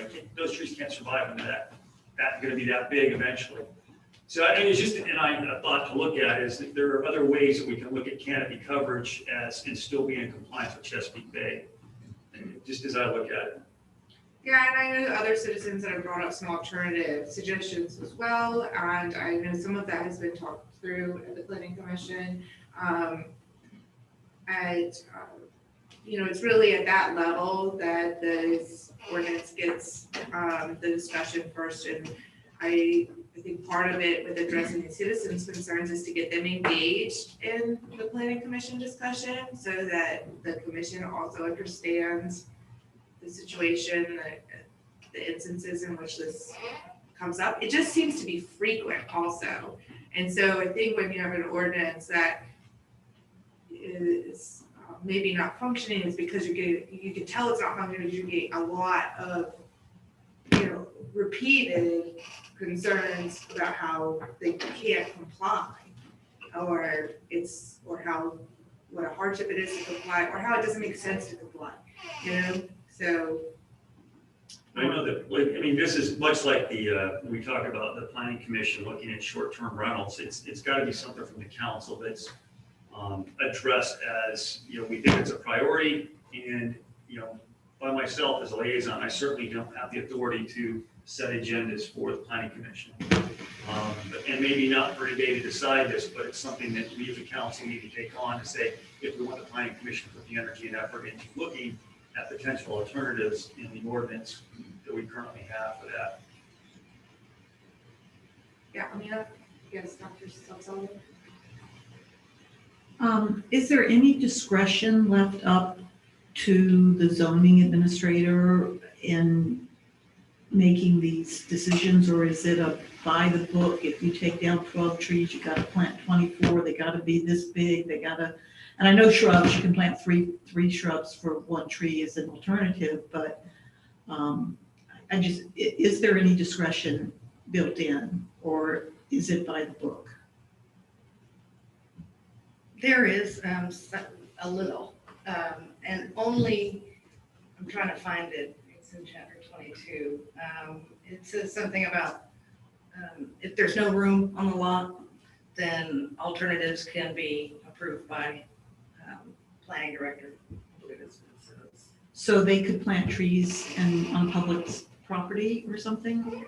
It doesn't spell out like that you can plant a tree somewhere else, but I believe it says you can, that's where you can substitute shrubs instead of trees. Does it use the word mediation or mitigation or anything like that?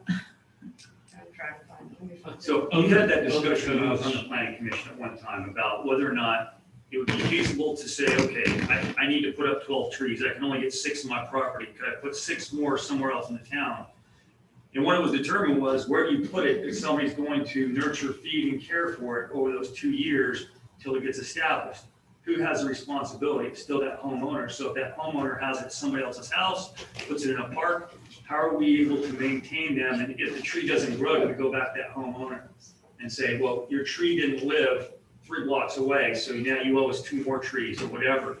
But do we do that anyway? We don't go back and tell them if it doesn't live. If they plant it on their own property and it dies, they don't have to But replace it's it. even less likely to survive if it's put on somebody else's lawn. You don't put a tree in with intentionally hoping that it just dies away. Most people don't think.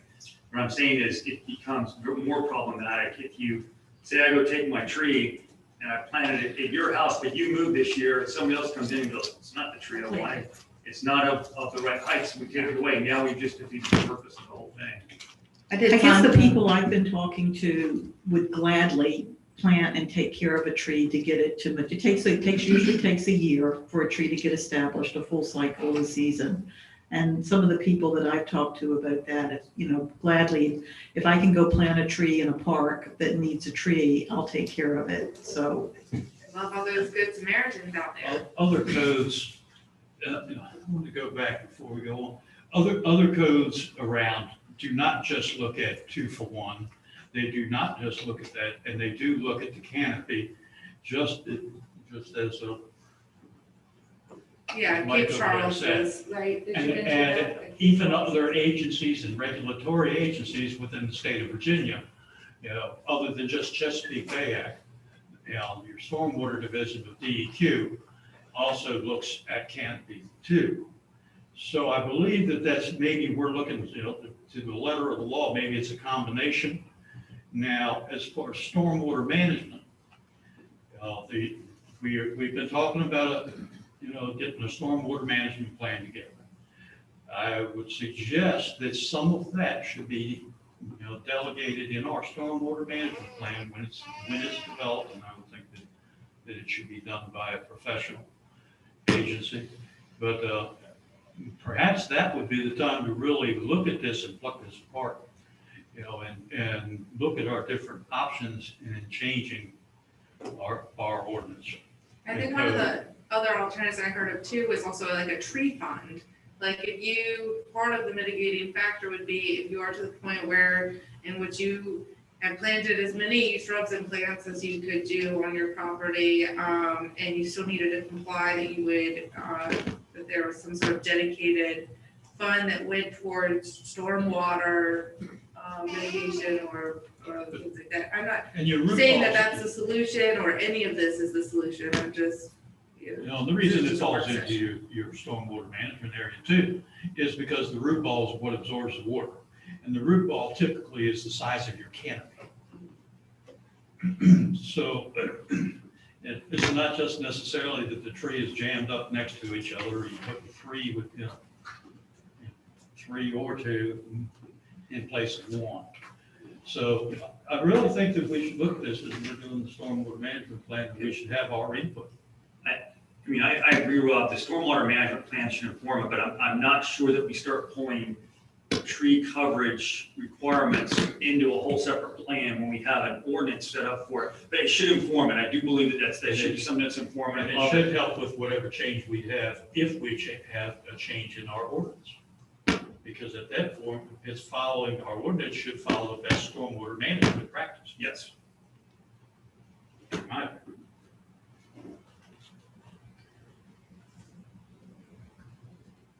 So. every locality across the state of Virginia is dealing with trees right now. I can tell you that for a fact.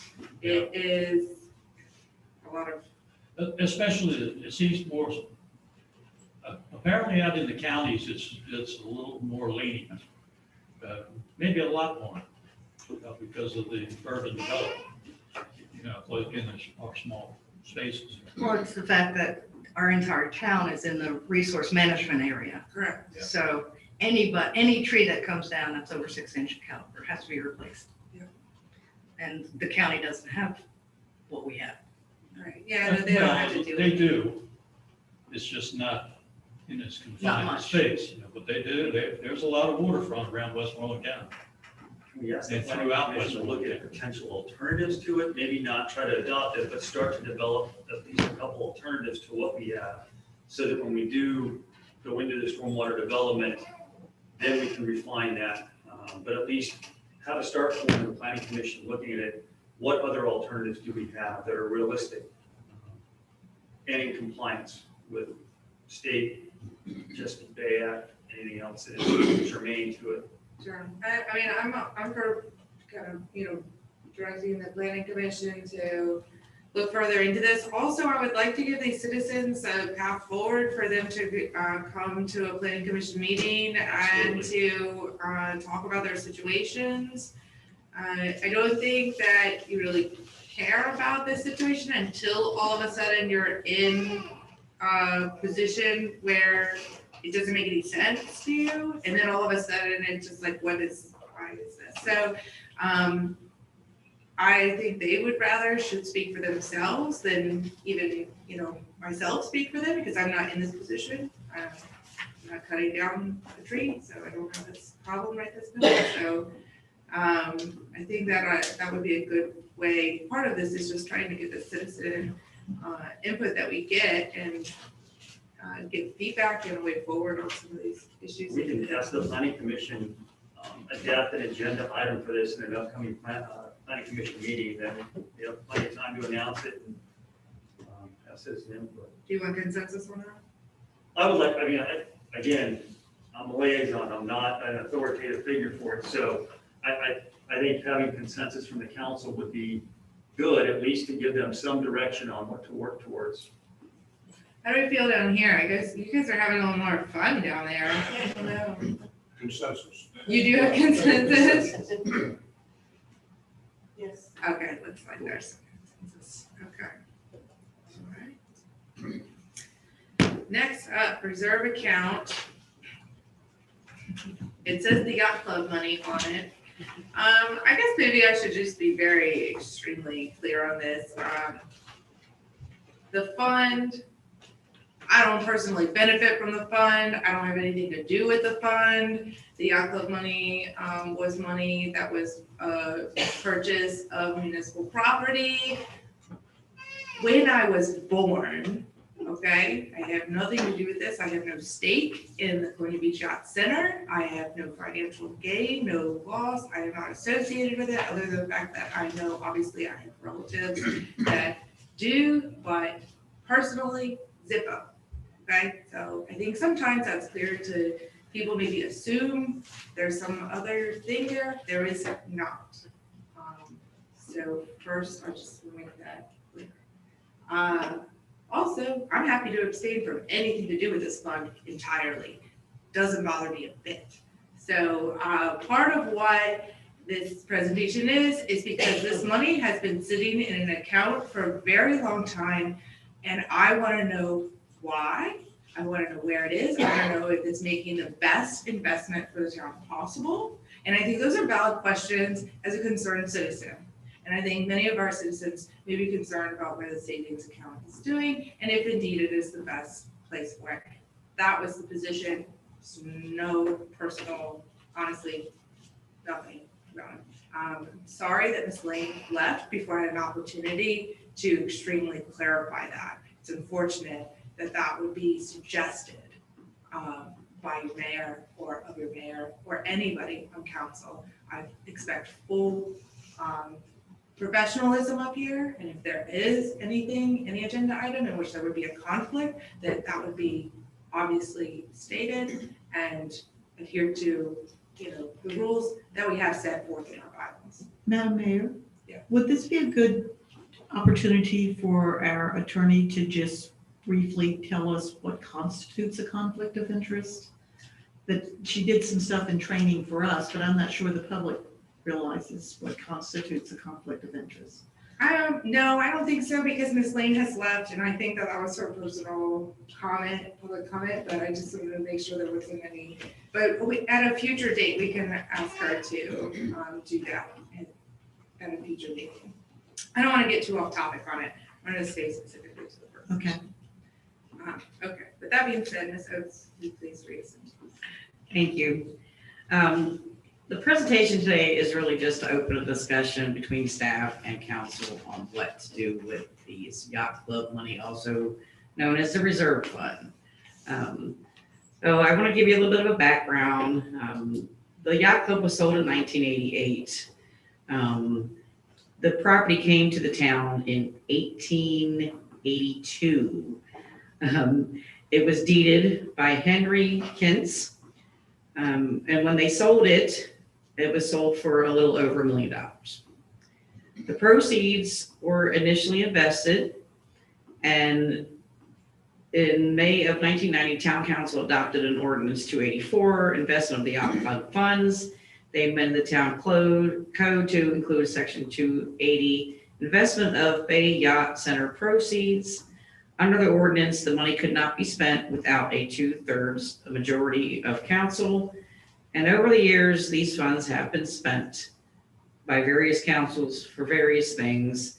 And right now we have $562,108 left of the yacht club funds, also known as our reserve account. The last time any money was actually used out of this account, I can tell you, was when the school was built. We needed to give another $765,000 to the school after the loan. And so we, half the money came just out of the general fund coffers and half came out of the reserve fund to pay that. So that was one use that was done with the reserve funds.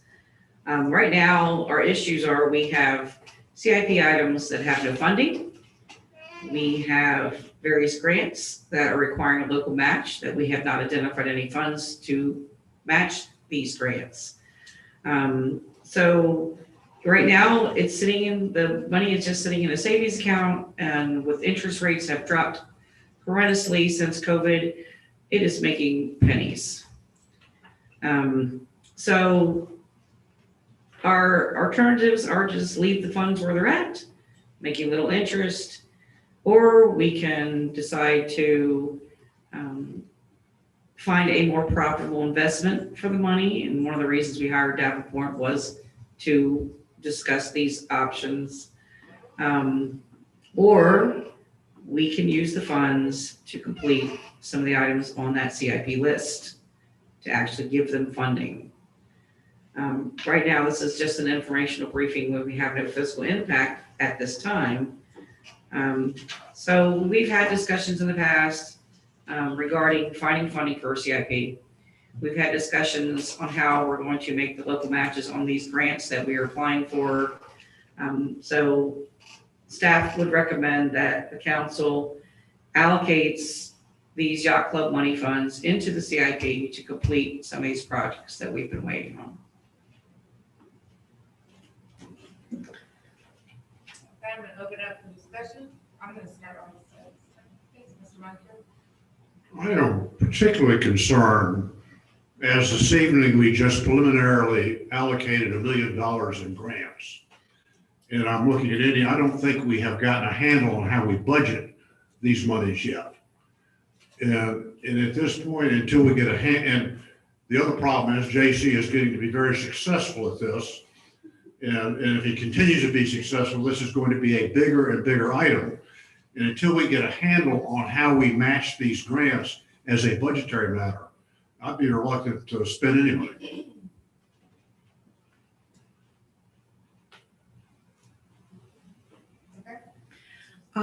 If we move it into the CIP, would it still require the 2/3 vote to spend it out of the CIP? Well, no CIP money can be spent without the council approving it. But does it require a 2/3 majority? I don't think there's anywhere in the language that says it requires a 2/3. So would we just need a 2/3 majority to move it into a CIP? Well, the ordinance reads that if they were to spend, so you're kind of splitting hairs there. If we're just moving it into the CIP to use for CIP projects, that's, A question for council. Unless there is a statutory provision requiring a greater than majority vote, I assume that the majority vote rules under all circumstances. Yes, unless there's been a prior,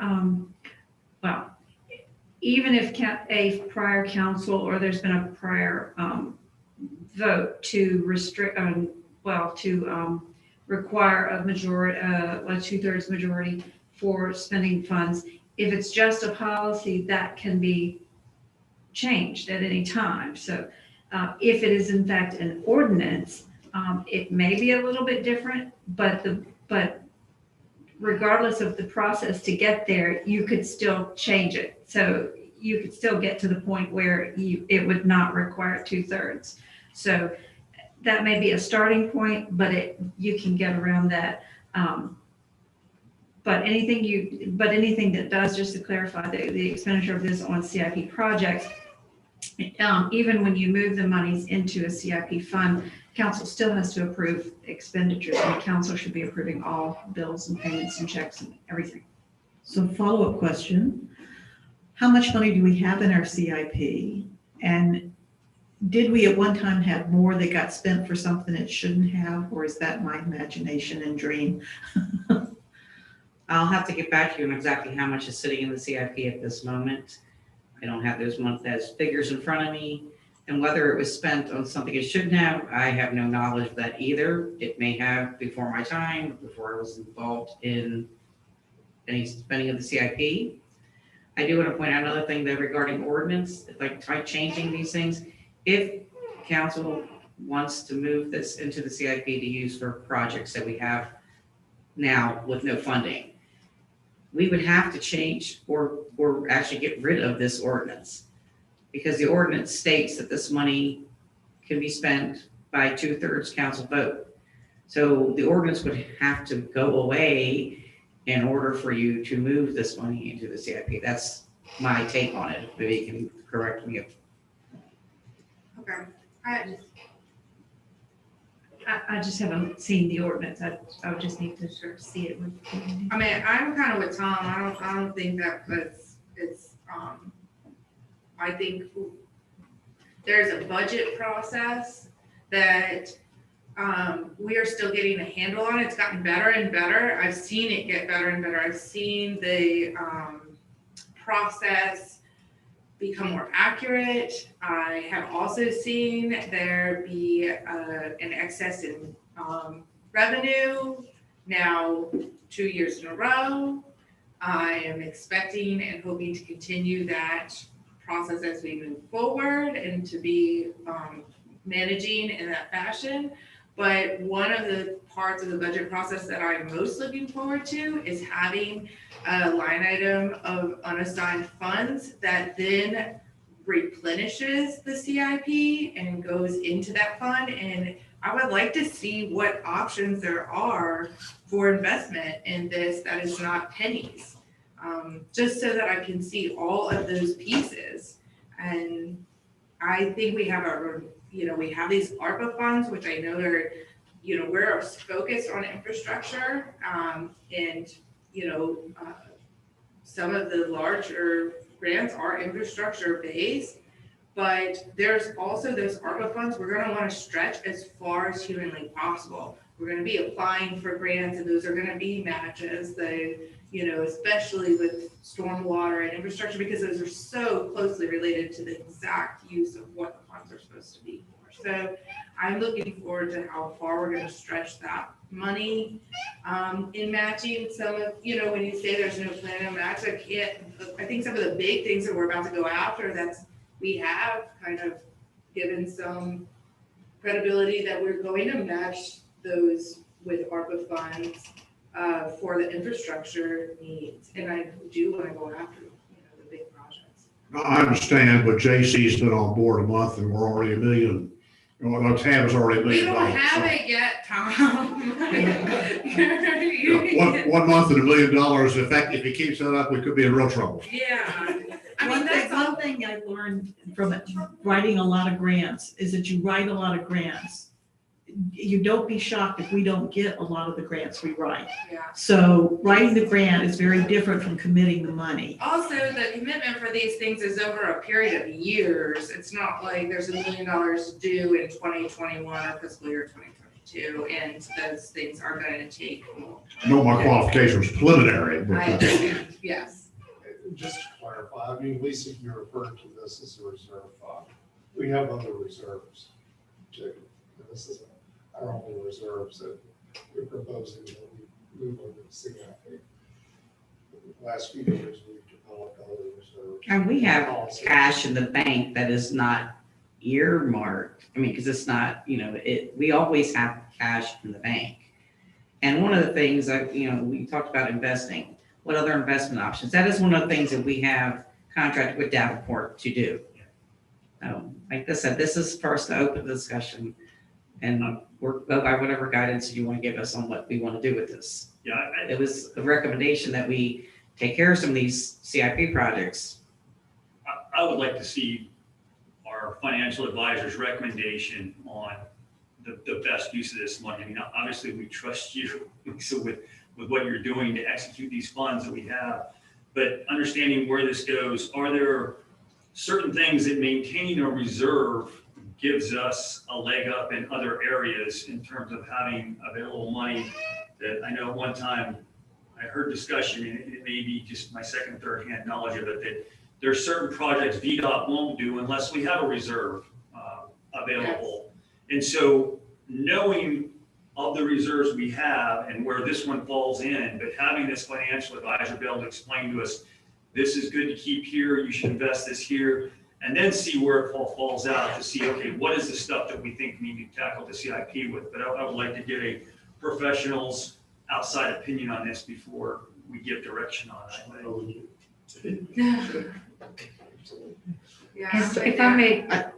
If I may follow up, just so council knows, this is found in section 2-80 of your town code, and it is defined, or it's referred to as the reserve account, separate and apart from your general fund, for example, your normal reserve, but they do call it the reserve account, and it is 2-80 with the 2/3 that Ms. Oaks is referring to. Yeah, and that probably could create some confusion, especially in the public, about having when you're talking about municipal finance and whether you're in good standing, you're talking about the reserve account, that isn't what they're talking about. And in that sense, when we got that Davenport report, we're very good. In fact, we're above most localities in that standpoint. We are, in fact, that was kind of one of their things that they said was you're kind of far above other localities. Very low risk. Yeah, so that's a good thing. This is not the same thing. That probably can be easily confused. So I appreciate Cal bringing that point up too.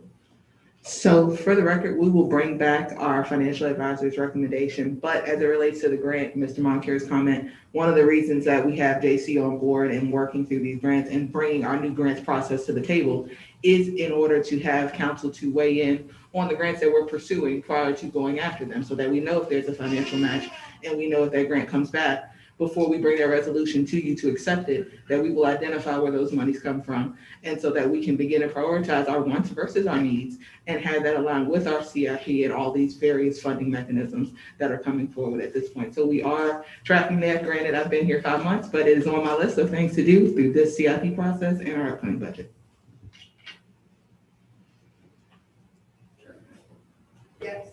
So I think another thing that is going to be better by the end of the year is that we're going to have a CIP that, like, I think you called it a wish, in the past it's been a wish list. And we want to have a CIP prioritized. I mean, we heard tonight about sidewalks. I don't even know if sidewalks are in our CIP, but we're not in compliance with ADA.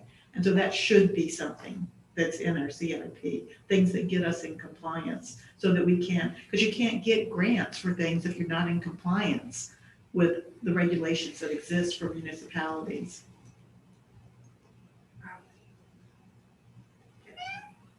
Any other discussion on this time?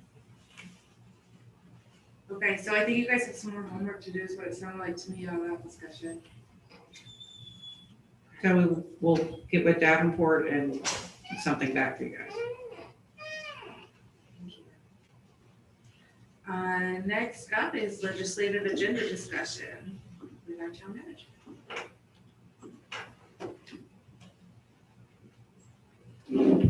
Thank you, Mayor and Council. India Adams Jacobs, Town Manager.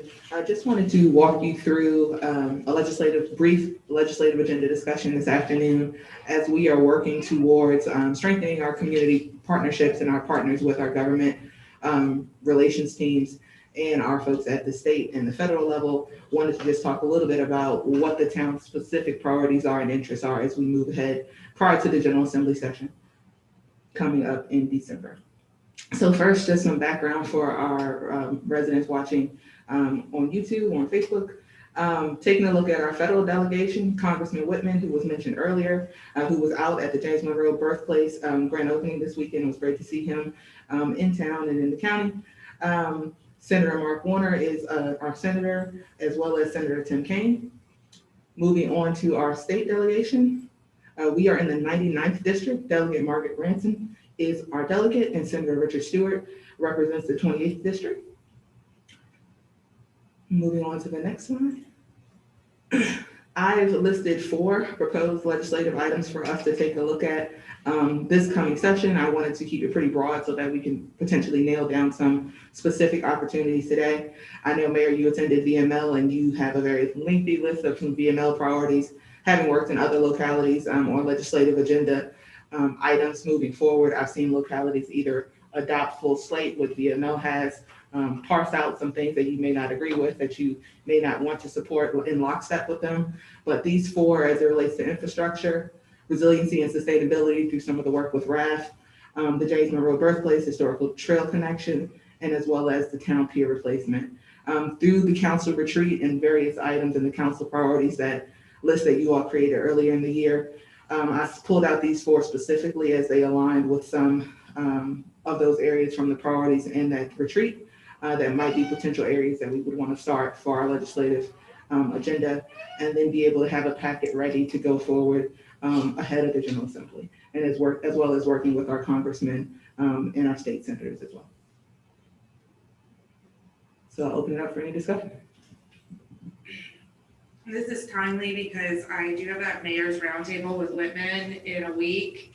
So if you would like me to bring things up at that, that's part of, I need to know what is a consensus, not just what the, just not what I think. I would like to know the consensus and what we would like to ask for. And because they asked me that. So it's good to all be on the same page. I think the 4 items that you listed, anything I can think of that is vital to them, their assistance kind of fits under those. That seems like a good start. That's the first time I've seen that. Sometimes there are discussions in the General Assembly related to school funding, and I don't know what's on the agenda, if anything, for this year, but changing the way we are allocated school funding, and it's something we really want to keep an eye on to make sure that nothing's happening to be detrimental to our independent school system. It's interesting that you bring that up because there was a presenter at VML that sat next to me on the bus and talked to me about how he advocates for the towns not to have their own school system. He didn't know he was sitting next to. And I quickly informed him of that. And, he solely spoke and thought of it as a finance matter and not about a student or a parent or a community or any of the other major effects that honestly make Colonial Beach so unique and special because of our school system. And so maybe I think I helped enlighten that a little bit. But yes, Richmond can think of it in that way without truly thinking about the community in which they're talking about. And that's what it said to me from his perspective. Okay. Keeping aware of that. You want to go back to the 4 you had up there? Is there any other discussion on those 4? I did want to note that I have been in discussion with through the RAF process with the North Beach community and the organization that they've had there. And they have been working also within their citizen group there for solutions on resiliency in that the erosion on the North Beach area. You know what I'm talking about? Everybody know what I'm talking about, where the boardwalk's gone and it's like a mess and those people are gonna flood. It's really very serious. And so I think that fits under number 2 though. So it's not up there as an individual item, but I do think that there's some collaboration on a strategy there. One is that obviously ODU is doing an enormous amount of analysis for us for free. And then the next step is an engineered solution as to what the breakwater physically is engineered to be like. And then the following step would be to fund that engineered solution which is a resiliency issue, which can be funded in these ways. And preliminarily in that RAP, that part of what they do is connect you to these other people and entities on these solutions. So I see that North Beach area is a kind of high one in that number 2 resiliency is just sustainability.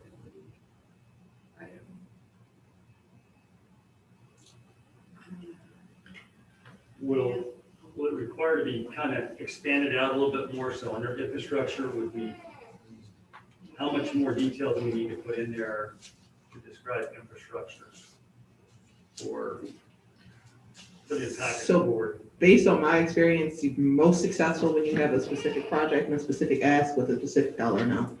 And being able to speak to how that helps your community on a broader scale. So whether or not we're pitching this to our delegates or to someone at the federal level, that there is some connection. So we could ask for a whole drainage area in terms of assistance. If there are other specific projects, I'll look to Rob on thoughts to weigh in on this. Or if there's anything else related to resiliency and sustainability, that is a specific project that could kind of help round out the agenda. Sidewalks and streets. I think you're getting ahead of that just a little bit because that hasn't been a priority. Yeah, I'm not saying it shouldn't be, but it should go through the same process that some of the other projects have gone through to get. And I think our disabled citizens have waited long enough. It needs to be a priority. No, I mean, I can't, I can't argue against that fact. It just, I need to put it ahead of some of the things and I'm not saying put it ahead. I'm saying it's just as important as some of the other issues that we talk about that get the attention, because everybody sees when the wastewater is a problem or the stormwater is a problem. And just because it's a minority number of people, and the fact that we as a municipality are probably not in compliance with what we should be doing legally, that makes it a priority.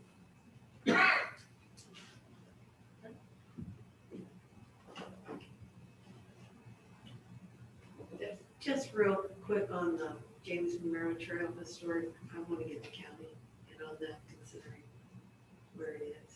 That's why it's up Have there. that, right, have the discussion with, Yeah. Mr. Sabi. I guess we didn't go further down the legislation to the Board of Supervisors, but certainly that is a project to partner with the county on. Oh, most definitely, it's in the county. Yes.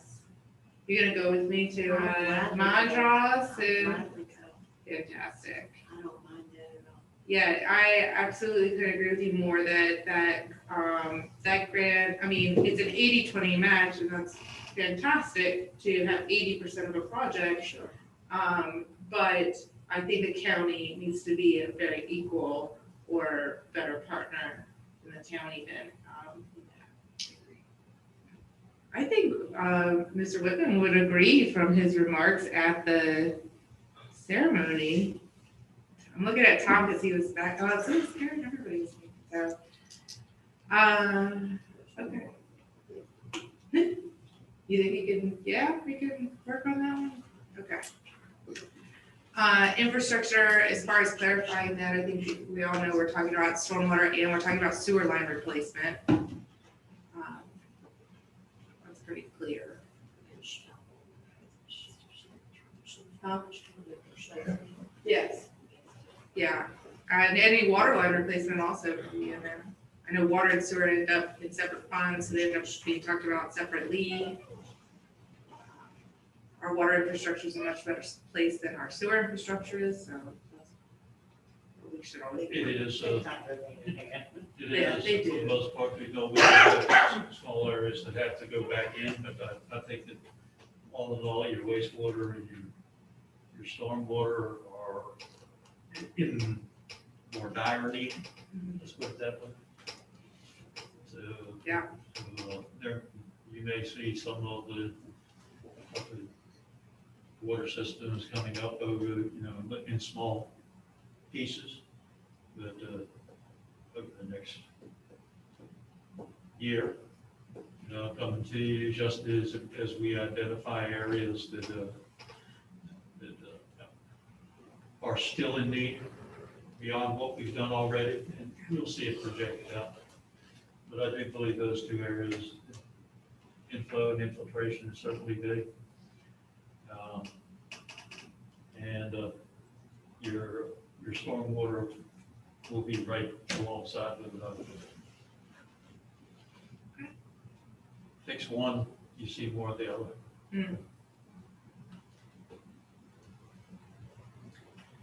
All right, is there any other discussion? So the only thing I would add when we're talking about resiliency and sustainability, you mentioned the North Beach area. I would like to see us re-engage with discussions with the county related to Monroe Bay and the erosion and sedimentation that's going on in there. That's definitely a resiliency and sustainability issue. And I know that previous council and supervisors have tried to engage in some idea of how we can help reduce the impact on the land that surrounds Monroe Bay. And I think with the better relationship we seem to be building with the county, that now would be a good time to also, talk about that again. I was going to say that too. Yeah. We do have sections along Monroe Bay that are going to need the resiliency, not just the North Beach, where it's getting very close to impacting your roadway. So those need to have priority also. I would agree with that. That's another RAP thing too, especially talking about the sediment control, and they have honed in on that being a significant issue. So aligning it with the strategies and tasks that RAP has prioritized through the entire process of almost 2 years that they've been working with us, I think that's solid information. Okay, any other discussion? No? Good luck, Ms. Adams Jacobs. Thank you. I'll work on building this out a bit and then bringing it back for future adoption. All right, next is closed session. Vivian, would you like to read us into closed session? I will recommend to town council, should you wish to adopt it this way, a motion a motion to go into closed meeting pursuant to Virginia Code Section 2.2-3711 and 3712 to discuss the subjects identified on the agenda for the purposes identified when amending the agenda and under the applicable exemptions provided in 2.2-3711 that were identified on your agenda. Should you wish to read them all, I can do that as well, but if you would like to adopt that motion, that would be in accordance with FOIA. Adopt the motion? Well, before you do, I'd just like Bruce to stand by because I think it'd be very valuable for his insight when we get to that discussion. Oh, yeah, fantastic. Okay, a motion? Do we have a motion? So. Okay. Second. All in favor? Aye. Thanks, Bruce. You won't have too many more of these.